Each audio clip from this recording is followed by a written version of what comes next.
नमस्कार दोस्तों, स्वागत है आपका स्टडी फॉर सिविल सर्विसेज में। यूपी पीसीएस 2025 के प्रीलिम्स के exact official syllabus plus latest and pattern के हिसाब से, यानी कि जो नया वाला पैटर्न चल रहा है, जिस तरह के क्वेश्चन आजकल पूछे जा रहे हैं, बिल्कुल एग्जैक्टली उसी नए पैटर्न को फॉलो करते हुए ये पूरी टेस्ट सीरीज बनाई है। पेड ग्रुप की टेस्ट सीरीज है ये, और हमारे एससीएस स्टूडेंट्स की डिमांड पर ये वीडियो कंप्लीटली फ्री किया जा रहा है। आप लोग जो लोग पेड ग्रुप में ज्वाइन हैं वो तो वहीं से अटेम्प्ट वगैरह करें, ऐप वगैरह में हैं तो वहां से अटेम्प्ट कर लें। अदरवाइज जो लोग पेड ग्रुप नहीं ज्वाइन कर सकते हैं वो लोग ये वीडियो देखें, पूरा वीडियो देखें, हर क्वेश्चन को पॉज करके पहले उसका आंसर वगैरह जो है जरूर देने की कोशिश करें। टेस्ट सीरीज का फायदा आपको तभी मिल सकता है जब आप सबसे पहले एक पेपर और पेन लेके बैठ जाएं, ठीक है। हर एक क्वेश्चन को जैसे ही क्वेश्चन बताया जाए उसको पॉज करके अपना खुद पहले आंसर मार्क करें, फिर इसके वीडियो में जो बताया गया है उससे आप मैच करें, ठीक है। प्लस आपकी एक्यूरेसी कितनी है, कितने परसेंट आपके सही आ रहे हैं, ये स्कोर जरूर कमेंट करके बताइएगा, ठीक है। आप तक वीडियो पहुंचाने में बहुत सारा एफर्ट करना पड़ता है एससीएस की पूरी टीम को।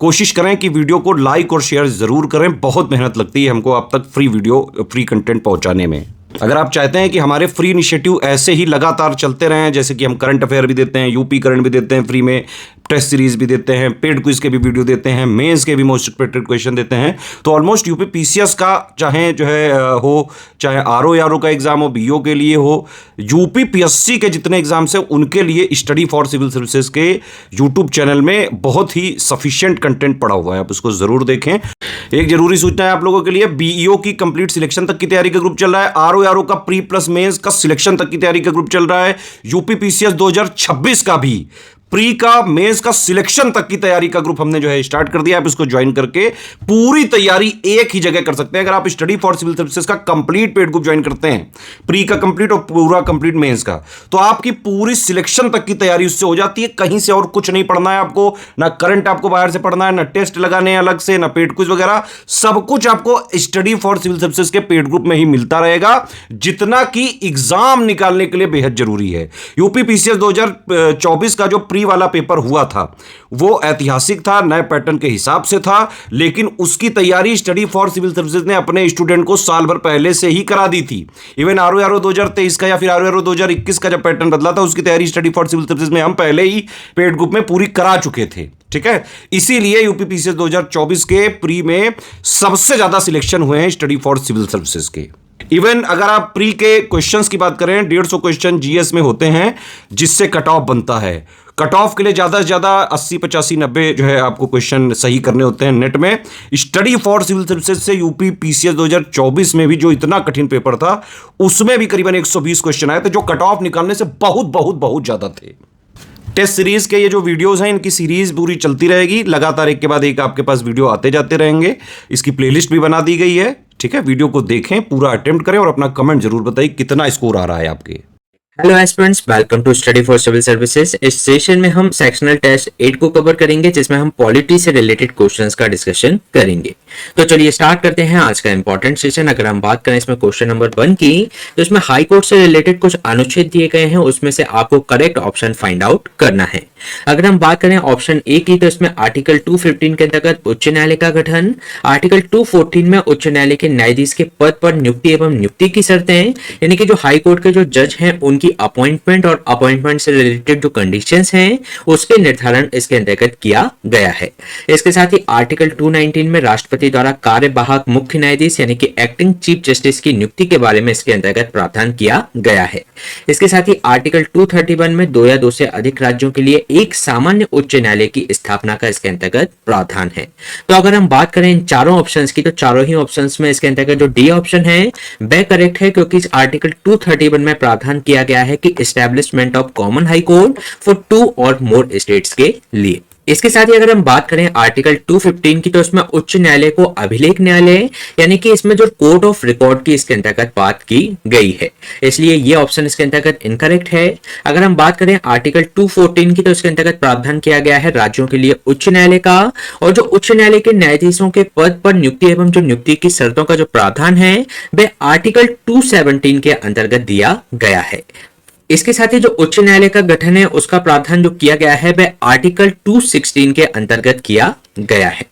इसके साथ ही आर्टिकल 219 के अंतर्गत जो इसमें हाई कोर्ट के जो न्यायाधीश होते हैं उनके लिए जो भी उनको ओथ दिलवाई जाती है, उनकी जो शपथ दिलवाई जाती है, उसका प्रावधान आर्टिकल 219 में किया गया है। इसके साथ ही राष्ट्रपति द्वारा कार्यवाहक मुख्य न्यायाधीश यानी कि एक्टिंग चीफ जस्टिस की अपॉइंटमेंट का जो प्रावधान है वह आर्टिकल 223 के अंतर्गत किया गया है। इसके साथ ही जो एडिशनल जज होते हैं यानी कि जो अतिरिक्त और कार्यवाहक न्यायाधीशों की जो नियुक्ति का जो प्रावधान है उसको आर्टिकल 224 के अंतर्गत किया गया है। इसके साथ ही जो आर्टिकल 224A के अंतर्गत जो भी रिटायर्ड जज हैं हाई कोर्ट के, उनकी अपॉइंटमेंट का इसके अंतर्गत प्रावधान किया गया है। इसके साथ ही आर्टिकल 225 के अंतर्गत जो भी जुरिसडिक्शन है हाई कोर्ट की, उसको इसके अंतर्गत निर्धारित किया गया है। और जो आर्टिकल 226 है जो कि एक इंपॉर्टेंट आर्टिकल है, आर्टिकल 226 के अंतर्गत जो भी रिट क्षेत्राधिकार है यानी कि जो रिट जुरिसडिक्शन है हाई कोर्ट की, उसको आर्टिकल 226 के अंतर्गत निर्धारित किया गया है। इसके साथ ही आर्टिकल 231 में 2 या 2 से अधिक राज्यों के लिए एक सामान्य उच्च न्यायालय का प्रावधान इसके अंतर्गत किया गया है।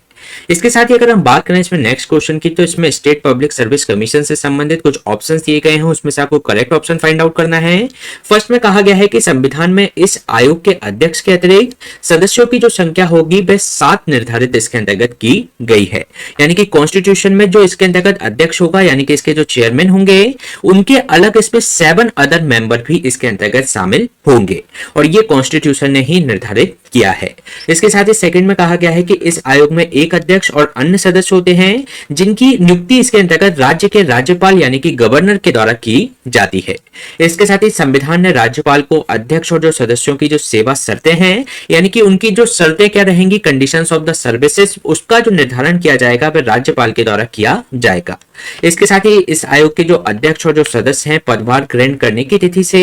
6 वर्ष की अवधि तक या 62 वर्ष तक की आयु तक उनका टेन्योर इसके अंतर्गत रहता है। जो भी इसके अंतर्गत अर्लियर होता है यानी कि 6 वर्ष या 62 वर्ष जो भी इसमें पहले हो जाता है वहां तक उनका टेन्योर इसके अंतर्गत निर्धारित किया गया है। तो अगर हम बात करें इससे के रिगार्डिंग ऑप्शंस की, तो जो फर्स्ट ऑप्शन में दिया गया है कि संविधान में इनके जो अतिरिक्त सदस्यों की जो संख्या है वह 7 निर्धारित की गई है, तो ये इसके अंतर्गत रॉन्ग है क्योंकि इसमें जो विवेकाधीन पे छोड़ दिया गया है राज्यपाल के कि अदर जो अतिरिक्त सदस्य होंगे उन सदस्यों की संख्या इसके अंतर्गत कितनी होगी, ना कि कॉन्स्टिट्यूशन में इसका निर्धारण किया गया है। इसलिए ये जो ऑप्शन है वह इनकरेक्ट हो जाता है। बाकी के जो 3 ऑप्शन दिए गए हैं वह इसके अंतर्गत करेक्ट है, इसलिए इसका जो आंसर हो जाएगा सी, केवल 1, 2 एंड 4। इसके साथ ही अगर हम बात करें इसमें नेक्स्ट क्वेश्चन की, तो नेक्स्ट क्वेश्चन में आपको वस्तु एवं सेवा कर परिषद यानी कि goods and service tax council से संबंध में कुछ ऑप्शंस दिए गए हैं, उसमें से आपको करेक्ट ऑप्शन फाइंड आउट करना है। अगर हम बात करें फर्स्ट ऑप्शन की, तो 2016 का 101वें संविधान संशोधन अधिनियम ने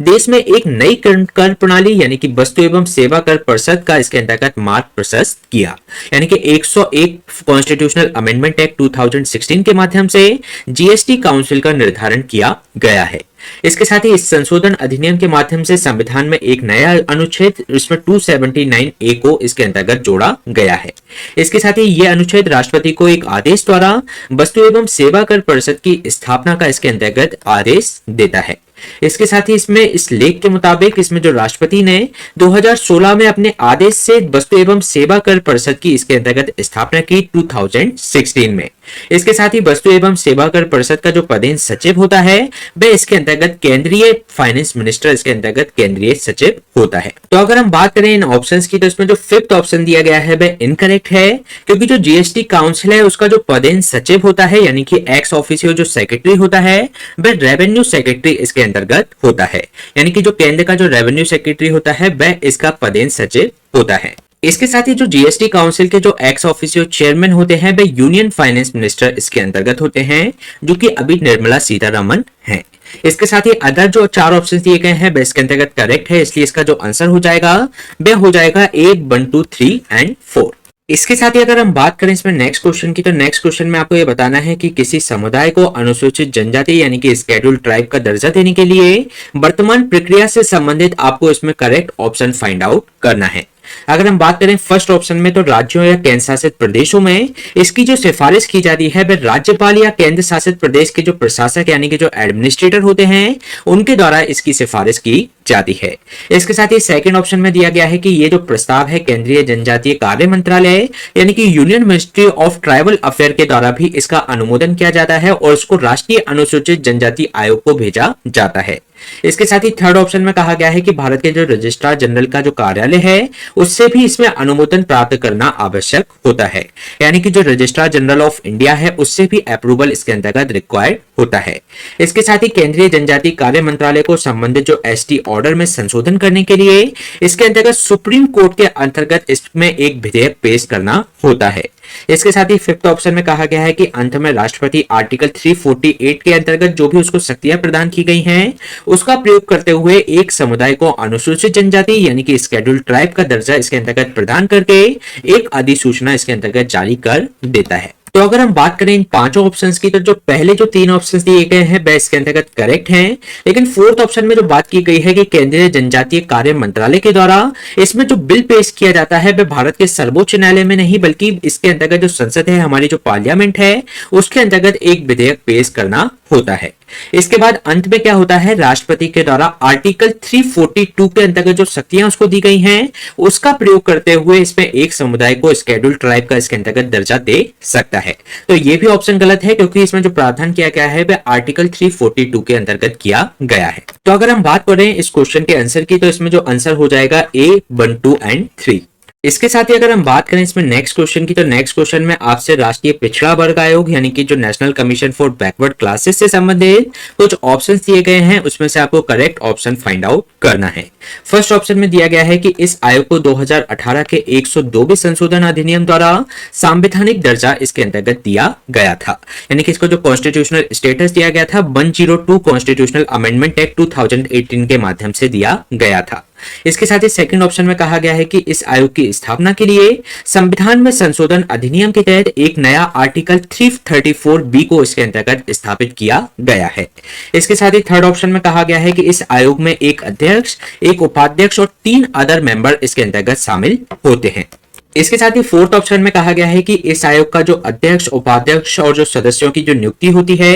वह राष्ट्रपति द्वारा अपने हस्ताक्षर एवं मोहर द्वारा इसको किया जाता है, यानी कि जो प्रेसिडेंट के द्वारा इसके सिग्नेचर और सील के माध्यम से उनकी अपॉइंटमेंट की जाती है। अगर हम बात करें इन चारों ऑप्शन की, तो इसमें जो सेकंड ऑप्शन है वह इनकरेक्ट है क्योंकि इसमें जो प्रावधान इसके अंतर्गत जो किया गया इसमें संशोधन अधिनियम के माध्यम से वह 338B के अंतर्गत किया गया है, ना कि 334B के अंतर्गत। तो ये रॉन्ग स्टेटमेंट हो जाता है। इसके अलावा जो तीनों ऑप्शंस दिए गए हैं वह इसके अंतर्गत करेक्ट है, इसलिए इसका जो आंसर हो जाएगा वह हो जाएगा इसके अंतर्गत B, यानी इसमें केवल 1, 3 एंड 4। इसके साथ ही अगर हम बात करें इसमें नेक्स्ट क्वेश्चन की, तो इसमें आपको भाषाई अल्पसंख्यक वर्गों के लिए नियुक्त विशेष अधिकारी जो होता है, यानी कि जो स्पेशल ऑफिसर जो अपॉइंट किया जाता है for the linguistic minority groups के लिए, तो उससे संबंधित इसमें प्रावधान किए गए हैं, उसमें से आपको करेक्ट ऑप्शन फाइंड आउट करना है। फर्स्ट ऑप्शन में कहा गया है कि मूल रूप से भारत के संविधान में भाषाई अल्पसंख्यक वर्गों के लिए किसी विशेष अधिकारी के संबंध में कोई प्रावधान इसके अंतर्गत नहीं था। बाद में राज्य पुनर्गठन आयोग यानी कि स्टेट रीऑर्गेनाइजेशन कमीशन 1953-55 के अंतर्गत इस संबंध में इनके द्वारा सिफारिश की गई थी। इसके साथ ही सेकंड ऑप्शन में कहा गया है कि 1956 के जो 7वें संवैधानिक संशोधन अधिनियम के अनुसार आर्टिकल 350B को संविधान के जो भाग 17 के अंतर्गत जोड़ा गया है, यानी कि पार्ट 17 के अंतर्गत आर्टिकल 350B को इसके अंतर्गत जोड़ा गया 7 कॉन्स्टिट्यूशनल अमेंडमेंट एक्ट के माध्यम से। इसके साथ ही थर्ड ऑप्शन में कहा गया है कि जो आर्टिकल 350B है उसके अनुसार भाषाई अल्पसंख्यक समूहों के लिए एक विशेष अधिकारी की नियुक्ति प्रेसिडेंट के द्वारा यानी कि राष्ट्रपति के द्वारा की जाएगी। इसके साथ ही फोर्थ ऑप्शन में कहा गया है कि संविधान के अनुच्छेद 350B के अनुसार भाषाई अल्पसंख्यकों के लिए एक विशेष अधिकारी का जो कार्यालय है उसको वर्ष 1959 के अंतर्गत इसको स्थापित किया गया था। तो अगर हम बात करें इन चारों ऑप्शन की, तो जो उसमें स्टार्टिंग के 3 ऑप्शंस दिए गए हैं वह इसके अंतर्गत करेक्ट है, लेकिन जो फोर्थ ऑप्शन में बात की गई है कि according to the article 350B of the constitution, इसमें जो office of the special officer है फॉर द लिंग्विस्टिक माइनॉरिटी के लिए, तो इसकी जो स्थापना की गई थी वह 1959 में नहीं बल्कि 1957 में की गई थी। तो ये इसके अंतर्गत रॉन्ग स्टेटमेंट है और इसमें जो शुरू के 3 स्टेटमेंट है वह इसके अंतर्गत करेक्ट है, इसलिए इसका जो आंसर हो जाएगा वह हो जाएगा C, केवल 1, 2 एंड 3। इसके साथ ही अगर हम बात करें इसमें नेक्स्ट क्वेश्चन की, तो इसमें आपको मैच द फॉलोइंग इसके अंतर्गत सॉल्व करनी है, जिसमें एक लिस्ट 1 और लिस्ट 2 दी गई है। अगर हम बात करें लिस्ट 1 की, तो इसमें जो आर्टिकल 243C है उसमें अगर हम बात करें तो इसमें पंचायतों की संरचना यानी कि कंपोजिशन ऑफ पंचायत की बात की गई है, तो ये इसके अंतर्गत ए का 1 हो जाएगा। उसी तरीके से अगर हम बात करें आर्टिकल 243D की, तो इसमें पंचायत में सीटों का आरक्षण यानी कि reservation of seats in panchayat की बात इसके अंतर्गत की है। इसके साथ ही अगर हम बात करें इसमें थर्ड की आर्टिकल 243E की, तो इसमें बात की गई है पंचायतों का कार्यकाल यानी कि टेन्योर ऑफ पंचायत के बारे में। इसके साथ ही 243K के अंतर्गत जो पंचायतों का जो निर्वाचन है यानी कि जो इलेक्शन ऑफ पंचायत है उसका प्रावधान आर्टिकल 243K के अंतर्गत किया गया है। इसके साथ ही अगर हम बात करें आर्टिकल 243 है उसके अंतर्गत पंचायतों की परिभाषा दी गई है। आर्टिकल 243A के अंतर्गत इसमें जो ग्राम सभा होती है ग्राम सभा की परिभाषा इसके अंतर्गत दी गई है। इसके साथ ही आर्टिकल 243B के अंतर्गत इसमें क्रिएशन ऑफ पंचायत के बारे में इसके अंतर्गत बताया गया है। इसके साथ ही अगर हम बात करें 243F की, तो इसके अंतर्गत पंचायतों के सदस्यों की जो अयोग्यता है यानी कि जो डिस्क्वालिफिकेशन है मेंबर ऑफ पंचायत के, उसको 243F के अंतर्गत डिफाइन किया गया है। इसके साथ ही अगर हम बात करें 243G की, तो इसके अंतर्गत प्रावधान किया गया है कि क्या पावर, अथॉरिटी और रिस्पॉन्सिबिलिटी रहेंगी पंचायत की, तो उसमें इसका निर्धारण किया गया है 243G के अंतर्गत। तो अगर हम बात करें इस मैच द फॉलोइंग के आंसर की, तो इसमें आंसर हो जाएगा बी, यानी कि इसमें ए का 1, बी का 2, सी का 4 एंड डी का 3। इसके साथ ही अगर हम बात करें इसमें नेक्स्ट क्वेश्चन की, तो इसमें बलवंत राय मेहता समिति से संबंधित कुछ सिफारिशें दी गई हैं, उसके संबंध में आपको करेक्ट ऑप्शन फाइंड आउट करना है। अगर हम बात करें इसमें फर्स्ट ऑप्शन की, तो जो त्रिस्तरीय पंचायती राज व्यवस्था स्थापित की जाए ये इसने सिफारिश की थी, यानी कि 3 टियर पंचायती राज सिस्टम इसके अंतर्गत स्टैब्लिश किया जाना चाहिए।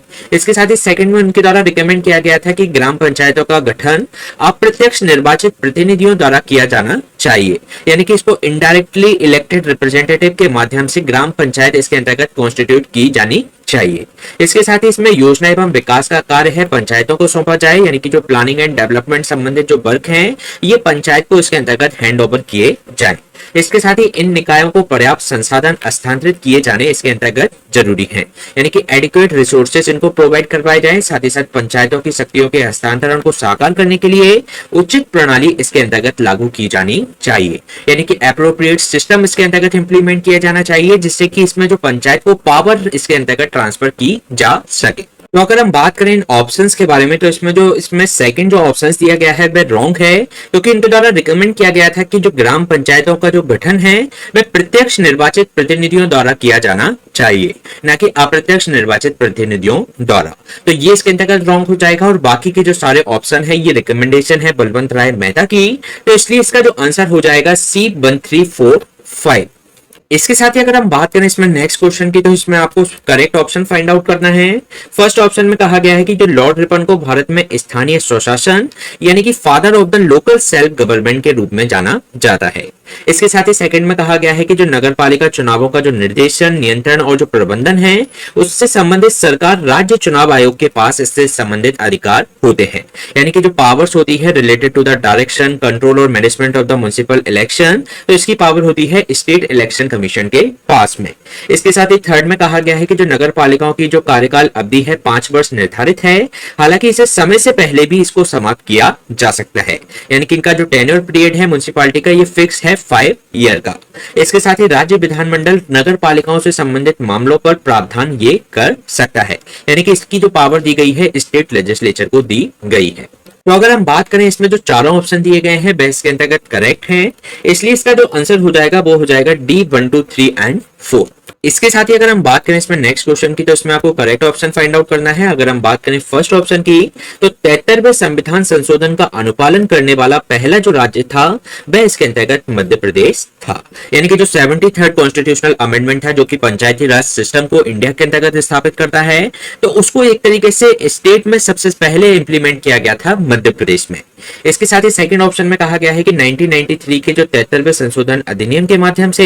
पंचायती राज को इसके अंतर्गत कॉन्स्टिट्यूशनल दर्जा दिया गया था। इसके साथ ही थर्ड में कहा गया है कि जो 24 अप्रैल 1993 को पंचायती राज को भारतीय संविधान की जो 11वीं अनुसूची है उसमें 11वीं अनुसूची के अंतर्गत इसको स्थापित किया गया था। इसके साथ ही फोर्थ ऑप्शन में कहा गया है कि 24 अप्रैल को हर वर्ष राष्ट्रीय पंचायती राज दिवस यानी कि नेशनल पंचायती राज डे के रूप में सेलिब्रेट किया जाता है। तो अगर हम बात करें इसमें जो चारों ऑप्शन दिए गए हैं वह इसके अंतर्गत करेक्ट है, इसलिए इसका जो आंसर हो जाएगा डी 1, 2, 3 एंड 4।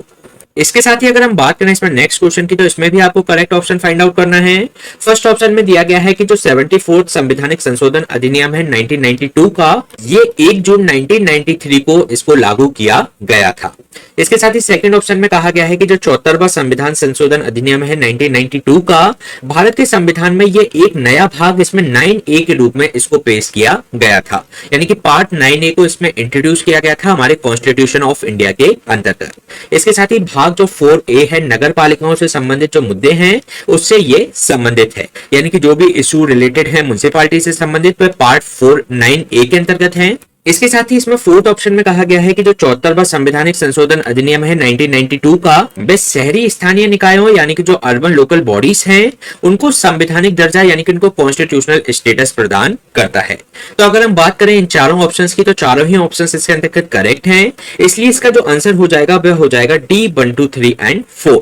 इसके साथ ही अगर हम बात करें इसमें नेक्स्ट क्वेश्चन की तो इसमें आपको करेक्ट ऑप्शन फाइंड आउट करना है, जिसमें फर्स्ट ऑप्शन में दिया गया है कि जो पंचायती राज को संवैधानिक दर्जा प्रदान करने की जो पहली स्पष्ट सिफारिश वर्ष 1987 में लक्ष्मीमल सिंघवी समिति के द्वारा दी गई थी, यानी कि जो फर्स्ट क्लियर रिकमेंडेशन थी जिसमें कॉन्स्टिट्यूशनल स्टेटस दिया जाए पंचायती राज को, तो ये दी गई थी लक्ष्मीमल सिंघवी कमेटी के द्वारा इन ईयर 1987 में। इसके साथ ही सेकंड ऑप्शन में दिया गया है कि राजीव गांधी के नेतृत्व वाली सरकार ने 1986 में लोकतंत्र और विकास के लिए पंचायती राज संस्थानों के पुनरुद्धार यानी कि revitalisation of Panchayati Raj institution for the democracy and development के लिए तो 1986 में एक कॉन्सेप्ट पेपर इसके अंतर्गत पेश किया गया था। इसके साथ ही थर्ड ऑप्शन में दिया गया है कि इस समिति का गठन लक्ष्मीमल सिंघवी की अध्यक्षता में यानी कि LM सिंघवी की अध्यक्षता में इस कमेटी को फॉर्म किया गया था। अगर हम बात करें इसमें फर्स्ट ऑप्शन की तो फर्स्ट ऑप्शन इसके अंतर्गत इनकरेक्ट है, क्योंकि इसमें जो सिफारिश दी गई थी वह 1987 में नहीं बल्कि 1986 में इसकी सिफारिश की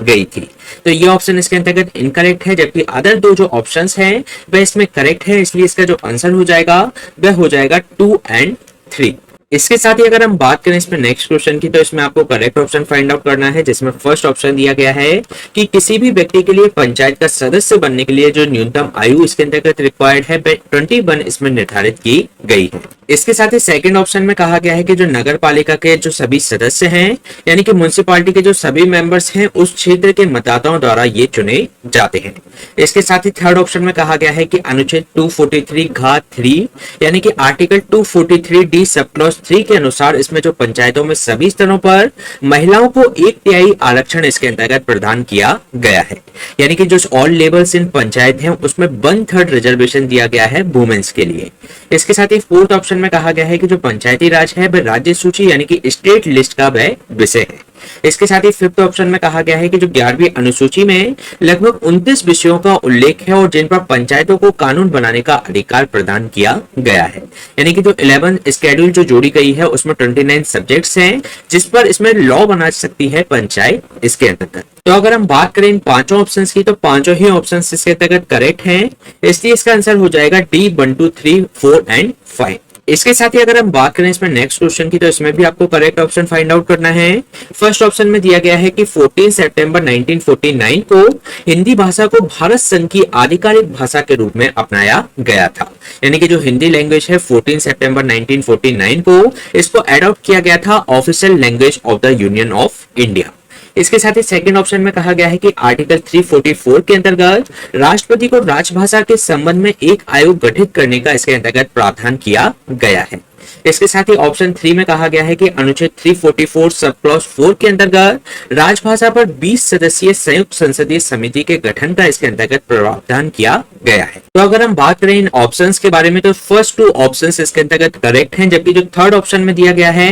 कि आर्टिकल 344 सब क्लॉज 4 के अंतर्गत राष्ट्रभाषा पर 20 सदस्यीय संयुक्त समिति यानी कि joint parliamentary committee on official language इसके अंतर्गत निर्धारित करने का प्रावधान किया गया है। तो इसमें जो मेंबर्स की संख्या दी है वह इसके अंतर्गत 30 है, ना कि 20, इसलिए ये ऑप्शन इसके अंतर्गत इनकरेक्ट हो जाता है। और अगर हम बात करें इस 30 सदस्यीय जो संयुक्त कमेटी होगी ऑफिशियल लैंग्वेज पर, इसमें जो 20 सदस्य होंगे वह लोकसभा से होंगे और बाकी के जो 10 सदस्य होंगे उनको राज्यसभा से लिया जाएगा। तो अगर हम बात करें तो इसका ऑप्शन डी सही हो जाएगा, जिसमें केवल 1 और 2 सही है। इसके साथ ही अगर हम बात करें इसमें नेक्स्ट क्वेश्चन की, तो इसमें आपकी भारतीय दंड संहिता 1860 में प्रस्तावित जो संशोधन विधेयक है उससे संबंधित जो सेक्शंस दिए गए हैं उसके रिगार्डिंग आपको इसमें करेक्ट ऑप्शन फाइंड आउट करना है। अगर हम बात करें धारा 70 यानी कि जो सेक्शन 70 है उसके अंतर्गत जो सामूहिक बलात्कार यानी कि गैंग रेप से संबंधित इसके अंतर्गत प्रावधान किया गया है। इसके साथ ही सेक्शन 799 के अंतर्गत दहेज हत्या यानी कि डॉरी डेथ से संबंधित इसके अंतर्गत प्रावधान है।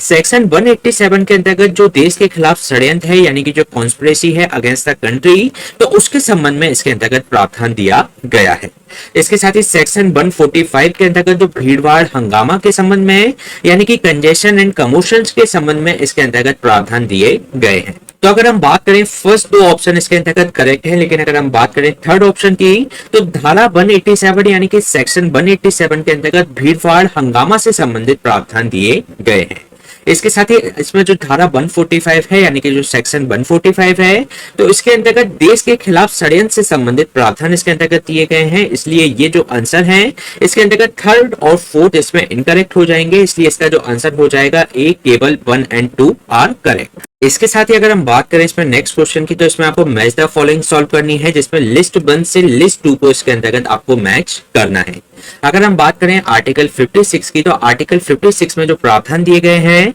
वह राष्ट्रपति की पदावधि यानी कि term of the office of president के बारे में इसके अंतर्गत बताया गया है। इसके साथ ही जो आर्टिकल 58 है उसमें राष्ट्रपति के निर्वाचन होने के लिए यानी कि जो क्वालिफिकेशंस है इलेक्टेड एज ए प्रेसिडेंट के रूप में उसकी अर्हताएं इसके अंतर्गत दी गई है। इसके साथ ही आर्टिकल 60 के अंतर्गत जो दिया गया है वह इसमें राष्ट्रपति द्वारा जो क्या शपथ और प्रतिज्ञा लिया जाएगा यानी कि क्या ओथ और अफर्मेशन लिया जाएगा प्रेसिडेंट के द्वारा, तो उसका प्रावधान आर्टिकल 60 के अंतर्गत किया गया है। इसके साथ ही आर्टिकल 61 में जो इम्पीचमेंट से रिलेटेड प्रावधान दिए गए हैं यानी कि जो प्रोसीजर बताया गया है इम्पीचमेंट ऑफ द प्रेसिडेंट से संबंधित, तो अगर हम बात करें तो इसका जो आंसर हो जाएगा वह हो जाएगा सी यानी कि ए का 3, बी का 1, सी का 2 एंड डी का 4। इसके साथ ही अगर हम बात करें इसमें नेक्स्ट क्वेश्चन की, तो इसमें आपको इनकरेक्ट ऑप्शन फाइंड आउट करना है। फर्स्ट ऑप्शन में दिया गया है कि नागरिकता से संबंधित जो प्रावधान है भाग 2 के अंतर्गत आर्टिकल 5 से आर्टिकल 11 तक ये दिए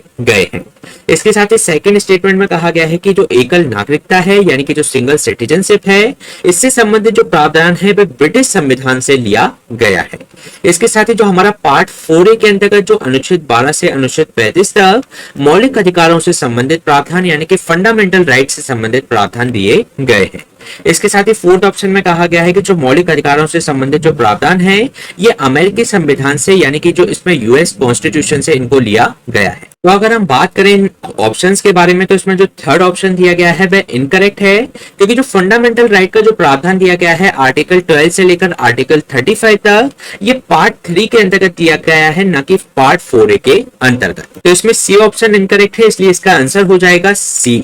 इसके साथ ही अगर हम बात करें इसमें नेक्स्ट क्वेश्चन की, तो इसमें आपको बताना है कि अरुणाचल प्रदेश राज्य के संबंध में जो इसमें स्पेशल प्रोविजन यानी कि जो विशेष प्रावधान किए गए हैं वे किस अनुच्छेद के अंतर्गत किए गए हैं। तो अरुणाचल प्रदेश के लिए जो स्पेशल प्रोविजन किए गए हैं वे आर्टिकल 371H के अंतर्गत किए गए हैं। इसके साथ ही जो आर्टिकल 371E है उसमें आंध्र प्रदेश के जो सेंट्रल यूनिवर्सिटी है उसके लिए इसके अंतर्गत प्रावधान किया गया है। इसके साथ ही आर्टिकल 371G के अंतर्गत इसमें मिजोरम राज्य से संबंधित इसके अंतर्गत स्पेशल प्रोविजन किए गए हैं। इसके साथ ही अगर हम बात करें 371I की, तो इसमें गोवा स्टेट से संबंधित इसके अंतर्गत स्पेशल प्रोविजन किए गए हैं। तो अगर हम बात करें तो इसका आंसर हो जाएगा C 371H। इसके साथ ही अगर हम बात करें नेक्स्ट क्वेश्चन की, तो इसमें भी आपको करेक्ट ऑप्शन फाइंड आउट करना है, जिसमें फर्स्ट ऑप्शन में कहा गया है कि वर्ष 1950 में संयुक्त प्रांत से पृथक होकर उत्तर प्रदेश राज्य का गठन किया गया। यानी कि जो यूनाइटेड प्रोविंस था उससे सेपरेशन होकर उत्तर प्रदेश का इसके अंतर्गत गठन किया गया था।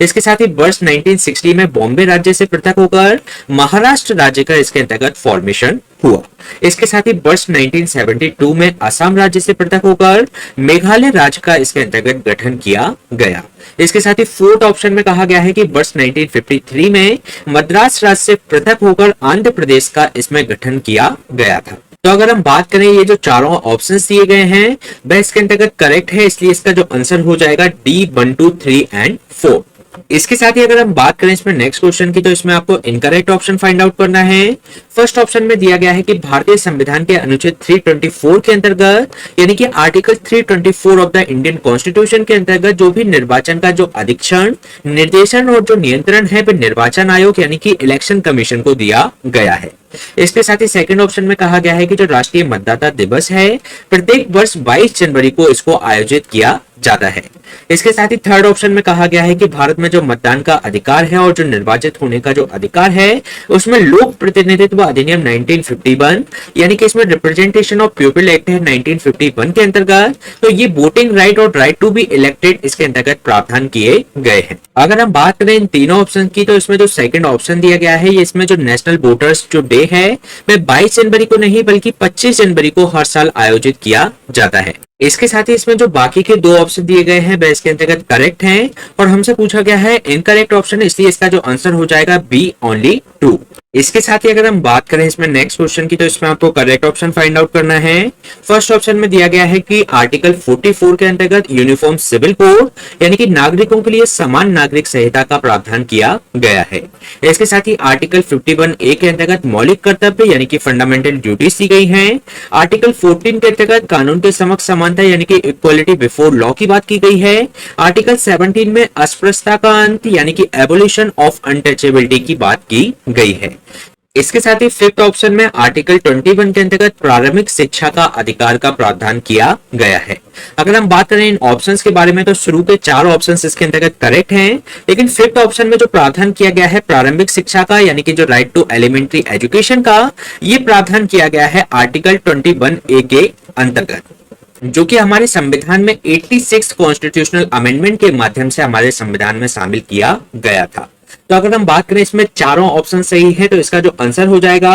वह हो जाएगा इसमें बी 1, 2, 3 एंड 4। इसके साथ ही अगर हम बात करें इसमें नेक्स्ट क्वेश्चन की, तो इसमें आपको इनकरेक्ट ऑप्शन फाइंड आउट करना है। फर्स्ट ऑप्शन में आपसे कहा गया है कि संविधान के अनुच्छेद 167 यानी कि under the article 167 of the constitution, इसके तहत राष्ट्रीय विकास परिषद यानी कि नेशनल डेवलपमेंट काउंसिल की जो बैठक होती है उसमें जो मुख्यमंत्री की जो भागीदारी होती है वह संवैधानिक कर्तव्य नहीं बल्कि उसका एक एडमिनिस्ट्रेटिव यानी कि उसका एक प्रशासनिक कर्तव्य है। इसके साथ ही सेकंड ऑप्शन में कहा गया है कि केंद्र के साथ साथ राज्यों के जो वित्तीय खातों का जो नियंत्रित करने के कार्य जो है वह भारत के नियंत्रक एवं महालेखा परीक्षक यानी कि controller and auditor general of India के द्वारा किया जाता है। इसके साथ ही थर्ड ऑप्शन में कहा गया है कि गोवा भारत का एकमात्र राज्य है जहां पर कॉमन सिविल कोड यहां पर लागू है, यानी कि जो यूनिफॉर्म सिविल कोड यहां पर लागू किया गया है, केवल गोवा ही एक ऐसा स्टेट है इंडिया के अंतर्गत। तो अगर हम बात करें ये तीनों ही ऑप्शंस इसके अंतर्गत करेक्ट है और हमसे इनकरेक्ट ऑप्शन पूछा गया है, इसलिए इसका आंसर हो जाएगा नन ऑफ दीस यानी कि इनमें से कोई नहीं। इसके साथ ही अगर हम बात करें इसमें नेक्स्ट क्वेश्चन की, तो नेक्स्ट क्वेश्चन में आपको करेक्ट ऑप्शन फाइंड आउट करना है। फर्स्ट ऑप्शन में दिया गया है कि लोकसभा एवं राज्य विधानसभाओं को भंग किया जा सकता है लेकिन इनको समाप्त नहीं किया जा सकता, यानी कि जो लोकसभा और जो स्टेट असेंबली है इनको डिसॉल्व किया जा सकता है लेकिन एबॉलिश नहीं किया जा सकता। इसके साथ ही राज्यसभा को इसके अंतर्गत डिसॉल्व नहीं किया जा सकता, ना ही इसको एबॉलिश किया जा सकता है। इसके साथ ही थर्ड ऑप्शन में कहा गया है कि जो राज्य विधान परिषद यानी कि जो लेजिस्लेटिव काउंसिल्स हैं इनको भंग नहीं किया जा सकता यानी कि इनको डिसॉल्व नहीं किया जा सकता, लेकिन आर्टिकल 169 के तहत पार्लियामेंट इनको एबॉलिश कर सकती है। इसके साथ ही फोर्थ ऑप्शन में दिया गया है कि जो धन विधेयक है यानी कि जो मनी बिल है इनको विधान परिषद के अंतर्गत यानी कि जो लेजिस्लेटिव काउंसिल है उनको 3 महीने के भीतर इनकी अवधि में इनको रिटर्न करना होता है यानी कि इनको लौटाना होता है। तो अगर हम बात करें इन ऑप्शंस के बारे में, तो फर्स्ट और सेकंड ऑप्शन इसके अंतर्गत करेक्ट है। इसके साथ ही थर्ड ऑप्शन भी करेक्ट है जिसमें विधान परिषद को भंग नहीं किया जा सकता, लेकिन आर्टिकल 169 के तहत अगर कोई स्टेट असेंबली इसमें विशेष बहुमत से पारित एक प्रस्ताव को पार्लियामेंट को देती है कि वह इसको एबॉलिश करना चाहती है, तो उसके आधार पर संसद इसको एबॉलिश कर सकती है। तो इसमें जो थर्ड है वह करेक्ट है। लेकिन अगर हम बात करें फोर्थ की, तो जो मनी बिल से संबंधित जो लेजिस्लेटिव काउंसिल है उसको ये 14D के भीतर इसको लौटाना होता है। तो ये ऑप्शन इसके अंतर्गत इनकरेक्ट है, इसलिए इसका जो आंसर हो जाएगा वह हो जाएगा C1, 2 एंड 3। इसके साथ ही अगर हम बात करें इसमें नेक्स्ट क्वेश्चन की, तो इसमें जो विधान परिषद है किसी साधारण विधेयक यानी कि कोई भी ऑर्डिनरी बिल है उसको कितने दिन या कितने महीने तक रोक सकती है, तो ये आपको इसमें बताना है। तो इसका जो आंसर हो जाएगा वह हो जाएगा C4 मंथ। अगर हम बात करें हमारे कॉन्स्टिट्यूशन के अंडर द आर्टिकल 197 के अंतर्गत इसमें जो लेजिस्लेटिव काउंसिल होती है यानी कि जो विधान परिषद होती है वह किसी भी ऑर्डिनरी बिल को इसमें फर्स्ट टाइम पे 3 महीने तक रोक सकती है, और अगर इसको विधानसभा द्वारा दोबारा पारित कर दिया जाता है तो सेकंड टाइम भी इसके पास जो टाइम पीरियड होता है उसको 1 मंथ के भीतर इसको बिल को वापस करना होता है। तो अगर हम बात करें इसमें जो टोटल जो विधान परिषद जो रोक सकती है बिल को, किसी भी ऑर्डिनरी बिल को, वह 4 महीने तक रोक सकती है। इसके साथ ही अगर हम बात करें इसमें नेक्स्ट क्वेश्चन की, तो इसमें आपको करेक्ट ऑप्शन फाइंड आउट करना है। फर्स्ट ऑप्शन में दिया गया है कि जो मुख्यमंत्री का जो वेतन एवं भत्ते होते हैं राज्य विधानमंडल द्वारा तय किए जाते हैं, यानी कि जो सीएम की सैलरी और जो अलाउंसेस होते हैं उसको स्टेट लेजिस्लेचर के द्वारा डिसाइड किया जाता है। इसके साथ ही सेकंड ऑप्शन में दिया गया है कि जो मुख्यमंत्री का कार्यकाल है वह निश्चित नहीं होता, वह राज्यपाल के प्रसाद पर्यंत यानी कि जो प्लेजर ऑफ द गवर्नर वह अपने पद पर बना होता है। इसके साथ ही थर्ड ऑप्शन में दिया गया है कि संविधान के अनुसार मुख्यमंत्री को विधानमंडल के दोनों सदनों में से किसी एक का सदस्य होना अनिवार्य होता है, यानी कि जो चीफ मिनिस्टर होता है उसको member of one of the 2 houses of the legislature होना मैंडेटरी होता है। इसके साथ ही फोर्थ ऑप्शन में कहा गया है कि एक व्यक्ति जो राज्य विधानमंडल का सदस्य नहीं है उसे 6 महीने के लिए मुख्यमंत्री नियुक्त किया जा सकता है, यानी कि इसके अंदर का जो स्टेट लेजिस्लेचर है उसका अगर कोई मेंबर नहीं है तो उसको 6 मंथ तक के लिए इसको चीफ मिनिस्टर अपॉइंट किया जा सकता है। तो अगर हम बात करें चारों ऑप्शन की, तो चारों ही ऑप्शन इसके अंतर्गत करेक्ट हैं, इसलिए इसका जो आंसर हो जाएगा D1, 2, 3 एंड 4। इसके साथ ही अगर हम बात करें इसमें नेक्स्ट क्वेश्चन की, तो इसमें आपको करेक्ट ऑप्शन फाइंड आउट करना है। फर्स्ट ऑप्शन में दिया गया है कि जो संविधान की व्याख्या करने का जो अंतिम अधिकार है वह केवल सर्वोच्च न्यायालय यानी कि सुप्रीम कोर्ट को ही है, यानी कि इसके अंतर्गत जो इंटरप्रेट करेगा कॉन्स्टिट्यूशन को वह सुप्रीम कोर्ट के द्वारा ही किया जाएगा। इसके साथ ही सेकंड ऑप्शन में दिया गया है कि जो जनहित याचिका है यानी कि जो पब्लिक इंटरेस्ट जो लिटिगेशंस है इसकी शब्द की उत्पत्ति हुई थी फ्रांस में। इसके साथ ही थर्ड ऑप्शन में दिया गया है कि संसद को सर्वोच्च न्यायालय का क्षेत्र अधिकार यानी कि जो जुरिसडिक्शन है सुप्रीम कोर्ट का उसको बढ़ाने का जो अधिकार है वह पार्लियामेंट को इसके अंतर्गत दिया गया है। तो अगर हम बात करें इन ऑप्शंस के बारे में, तो फर्स्ट ऑप्शन इसके अंतर्गत करेक्ट है, लेकिन जो सेकंड ऑप्शन में दिया गया है कि जो पीआईएल के शब्द की जो उत्पत्ति है वह फ्रांस में नहीं बल्कि यूएसए के अंतर्गत हुई थी, तो ये इसके अंतर्गत रॉन्ग ऑप्शन है। इसके साथ ही थर्ड ऑप्शन में भी करेक्ट इसमें बात की गई है कि जो संसद को सर्वोच्च न्यायालय का जो क्षेत्र अधिकार है यानी कि उसका जो जुरिसडिक्शन है उसको बढ़ाने का अधिकार दिया गया है, तो इसलिए इसका जो आंसर हो जाएगा वह हो जाएगा ए, केवल 1 और 3। इसके साथ ही अगर हम बात करें इसमें नेक्स्ट क्वेश्चन की, तो नेक्स्ट क्वेश्चन में भी आपको करेक्ट ऑप्शन फाइंड आउट करना है। फर्स्ट ऑप्शन में दिया गया है कि सर्वोच्च न्यायालय का जो अपीलीय क्षेत्र अधिकार है इसका उल्लेख आर्टिकल 132 से लेकर आर्टिकल 136 तक किया गया है। इसके साथ ही सेकंड ऑप्शन में कहा गया है कि जो इसमें अनुच्छेद 127 के अंतर्गत सर्वोच्च न्यायालय के किसी भी सत्र के लिए न्यायाधीशों का जो कोरम है उसको पूरा करने के लिए तदर्थ न्यायाधीशों की नियुक्ति राष्ट्रपति की पूर्व सहमति से उपराष्ट्रपति द्वारा की जाती है, यानी कि आर्टिकल 127 के तहत जो एडहॉक जजेस होते हैं इनको अपॉइंट किया जाता है वाइस प्रेसिडेंट के द्वारा with the prior consent of the president to complete the quorum of the जजेस of any session of the supreme court. इसके साथ ही थर्ड ऑप्शन में कहा गया है कि जो सर्वोच्च न्यायालय के न्यायाधीश का जो वेतन होता है उसको पार्लियामेंट के द्वारा यानी कि उसको संसद के द्वारा निर्धारित किया जाता है। तो अगर हम बात करें इन ऑप्शंस की, तो फर्स्ट इसके अंतर्गत करेक्ट है क्योंकि जो अपीलेट जुरिसडिक्शन का जो प्रावधान दिया गया है सुप्रीम कोर्ट के वह आर्टिकल 132 से लेकर 136 तक किया गया है। लेकिन अगर हम बात करें सेकंड ऑप्शन की, तो जो आर्टिकल 127 के तहत जो सर्वोच्च न्यायालय के किसी भी सत्र के न्यायाधीशों के लिए न्यायाधीशों का कोरम पूरा करने के लिए जो एडहॉक जजेस की जो नियुक्ति होती है वह राष्ट्रपति की पूर्व सहमति से उपराष्ट्रपति द्वारा नहीं बल्कि इसमें जो चीफ जस्टिस ऑफ इंडिया है उनके द्वारा इसकी नियुक्ति की जाती है, लेकिन इसमें राष्ट्रपति का प्रायर कंसेंट इसके अंतर्गत अनिवार्य होता है। तो ये ऑप्शन इसके अंतर्गत इनकरेक्ट है। और इसके बाद अगर हम बात करें थर्ड ऑप्शन की, तो थर्ड ऑप्शन इसके अंतर्गत करेक्ट है, इसलिए इसका जो आंसर हो जाएगा वह हो जाएगा इसके अंतर्गत केवल 1 और 3 सही है। इसके साथ ही अगर हम बात करें इसमें नेक्स्ट क्वेश्चन की, तो जो 2G स्पेक्ट्रम घोटाले की जांच के लिए 2011 में 30 सदस्यीय संयुक्त संसदीय समिति यानी कि जो ज्वाइंट पार्लियामेंट्री कमेटी का गठन किया गया था, इसकी अध्यक्षता पीसी चाको ने की थी। इस समिति ने अपनी रिपोर्ट को किस तत्कालीन लोकसभा अध्यक्ष को इसको सौंपी थी? तो अगर हम बात करें उस समय के जो स्पीकर ऑफ द लोकसभा थी उस समय मीरा कुमार थी। तो जो 2G स्पेक्ट्रम से संबंधित जो जांच के बाद जो समिति के द्वारा रिपोर्ट सौंपी गई थी वह मीरा कुमार जी को सौंपी गई थी। तो इसका आंसर हो जाएगा सी, मीरा कुमार। इसके साथ ही अगर हम बात करें इसमें नेक्स्ट क्वेश्चन की, तो इसमें आपको करेक्ट ऑप्शन फाइंड आउट करना है, जिसमें फर्स्ट ऑप्शन दिया गया है कि भारतीय संविधान के भाग 5 में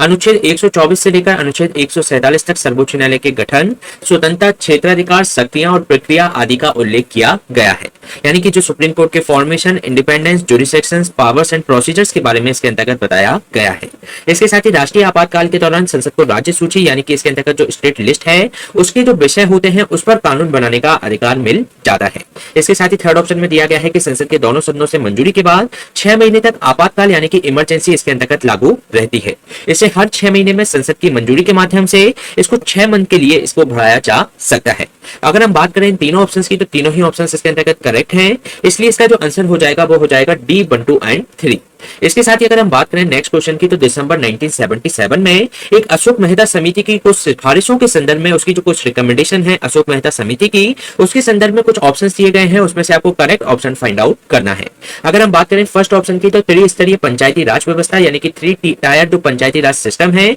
उसको इसके अंतर्गत इंप्लीमेंट किया जाना चाहिए, ये इनके द्वारा रिकमेंड किया गया था। इसके साथ ही विकेंद्रीकरण यानी कि जो डिसेंट्रलाइजेशन है उसको प्रथम बिंदु जो होना चाहिए वह इसके अंतर्गत डिस्ट्रिक्ट होना चाहिए। इसके साथ ही थर्ड ऑप्शन में कहा गया है कि जो जिला परिषद को पंचायती राज की जो कार्यकारी संस्था है एवं इसकी जो मौलिक इकाई के रूप में इसको विकसित किया जाना चाहिए। इसके साथ ही फोर्थ ऑप्शन में दिया गया है कि जो पंचायती राज संस्थाओं के पास जो कराधान की शक्ति है यानी कि जो पावर ऑफ टैक्सेशन है उनको इसके अंतर्गत प्रदान की जानी चाहिए। इसके साथ ही फिफ्थ ऑप्शन में कहा गया है कि यदि जो पंचायती राज संस्थाएं हैं अगर भंग हो जाती हैं तो 6 माह के भीतर यानी कि विद इन द 6 मंथ उनकी फिर से री इलेक्शन करवाए जाने चाहिए। तो अगर हम बात करें इन पांचों ऑप्शंस की, तो इसमें जो फर्स्ट ऑप्शन दिया गया है कि जो 3 टायर पंचायती राज सिस्टम का इन्होंने रिकमेंड किया था, तो इनके द्वारा 2 टायर पंचायती राज सिस्टम को इनके द्वारा रिकमेंड किया गया था, ना कि 3 टायर पंचायती राज सिस्टम को। तो ये ऑप्शन इसके अंतर्गत इनकरेक्ट हो जाता है। बाकी के जो चारों ऑप्शंस हैं वह इसके अंतर्गत करेक्ट है, इसलिए इसका जो आंसर हो जाएगा वह हो जाएगा इसमें 2, 3, 4, 5 यानी कि बी। इसके साथ ही अगर हम बात करें इसमें नेक्स्ट क्वेश्चन की, तो इसमें भी आपको करेक्ट ऑप्शन फाइंड आउट करना है, जिसमें फर्स्ट ऑप्शन में दिया गया है कि जो ग्राम पंचायत है ग्रामीण स्तर पर स्थानीय स्वशासन की सबसे छोटी इकाई ये होती है, यानी कि स्मॉलेस्ट यूनिट होती है लोकल सेल्फ गवर्नमेंट की। इसके साथ ही सेकंड ऑप्शन में किया गया है कि जो प्रत्येक ग्राम पंचायत क्षेत्र को कम से कम 5 और अधिक से अधिक 10 वार्डों में विभाजित किया जाता है और प्रत्येक वार्ड में एक पंच इसके अंतर्गत चुना जाता है। इसके साथ ही प्रत्येक ग्राम पंचायत में एक निर्वाचित पंच और सरपंच होता है जो ग्राम का मुखिया इसके अंतर्गत होता है, यानी कि जो हेड ऑफ द विलेज होता है। और अगर हम बात करें फोर्थ ऑप्शन की, तो पंचायत के गठन तथा चुनाव कराने का जो अधिकार है वह राज्यों को इसके अंतर्गत होता है, यानी कि ओनली द स्टेट्स, यानी कि केवल स्टेट को ही राइट होता है पंचायत के और जो इससे संबंधित जो इलेक्शन है उनको करवाने का। अगर हम बात करें इन चारों ऑप्शंस की, तो जो फर्स्ट ऑप्शन इसके अंतर्गत करेक्ट है, लेकिन सेकंड ऑप्शन में जो बात की गई है कि प्रत्येक ग्राम पंचायत के अंतर्गत जो डिवाइड किया जाता है इसको 5 कम से कम और मैक्सिमम इसको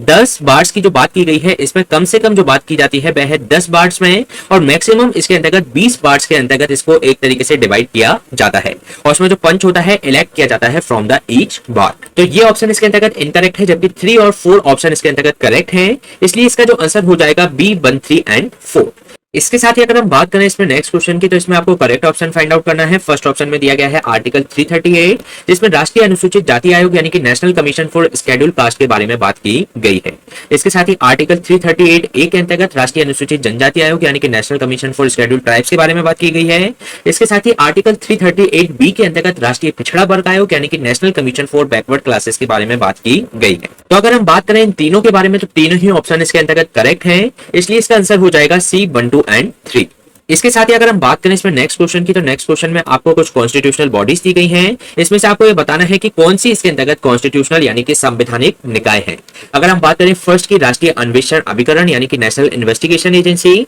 सेकंड में दिया गया है राष्ट्रीय आपदा प्रबंधन अधिकरण यानी कि नेशनल डिजास्टर मैनेजमेंट अथॉरिटी, निर्वाचन आयोग, इलेक्शन कमीशन, संघ लोक सेवा आयोग यानी कि यूनियन पब्लिक सर्विस कमीशन, राज्य लोक सेवा आयोग जिसका जो प्रावधान है जो स्टेट पब्लिक सर्विस कमीशन, वित्त आयोग फाइनेंस कमीशन के रूप में, और जो वस्तु एवं सेवा कर परिषद यानी कि goods and service tax council. तो अगर हम बात करें 3, 4, 5, 6, 7 जो दिए गए हैं ये कॉन्स्टिट्यूशनल बॉडीज हैं, जबकि इसके अंतर्गत जो राष्ट्रीय अन्वेषण अभिकरण यानी कि एनआईए और राष्ट्रीय आपदा प्रबंधन अभिधिकरण यानी कि नेशनल डिजास्टर मैनेजमेंट अथॉरिटी यानी कि एनडीएमए, तो ये किसी एक्ट के अंतर्गत इनको निर्धारित किया गया है। तो इसके कारण से ये नॉन कॉन्स्टिट्यूशनल बॉडी है और इसलिए इसका जो आंसर हो जाएगा वह हो जाएगा 3, 4, 5, 6, 7 यानी कि सी। इसके साथ ही अगर हम बात करें इसमें नेक्स्ट क्वेश्चन की, तो इसमें आपको इनकरेक्ट ऑप्शन फाइंड आउट करना है। फर्स्ट ऑप्शन में दिया गया है कि जो निर्वाचन आयोग है यानी कि जो इसमें इलेक्शन कमीशन है उसके जो मुख्य चुनाव आयुक्त यानी कि जो चीफ इलेक्शन कमिश्नर होते हैं उनका कार्यकाल 6 वर्ष या 65 वर्ष की आयु जो भी इसके अंतर्गत पहले हो वह इसके अंतर्गत उनका टेन्योर होता है। इसके साथ ही सेकंड ऑप्शन में दिया गया है कि 1950 से 15 अक्टूबर 1987 तक इलेक्शन कमीशन एक सदस्यीय निकाय के रूप में कार्य कर रहा था, जिसमें केवल एक मुख्य निर्वाचन अधिकारी यानी कि एक चीफ इलेक्टोरल ऑफिसर होता था।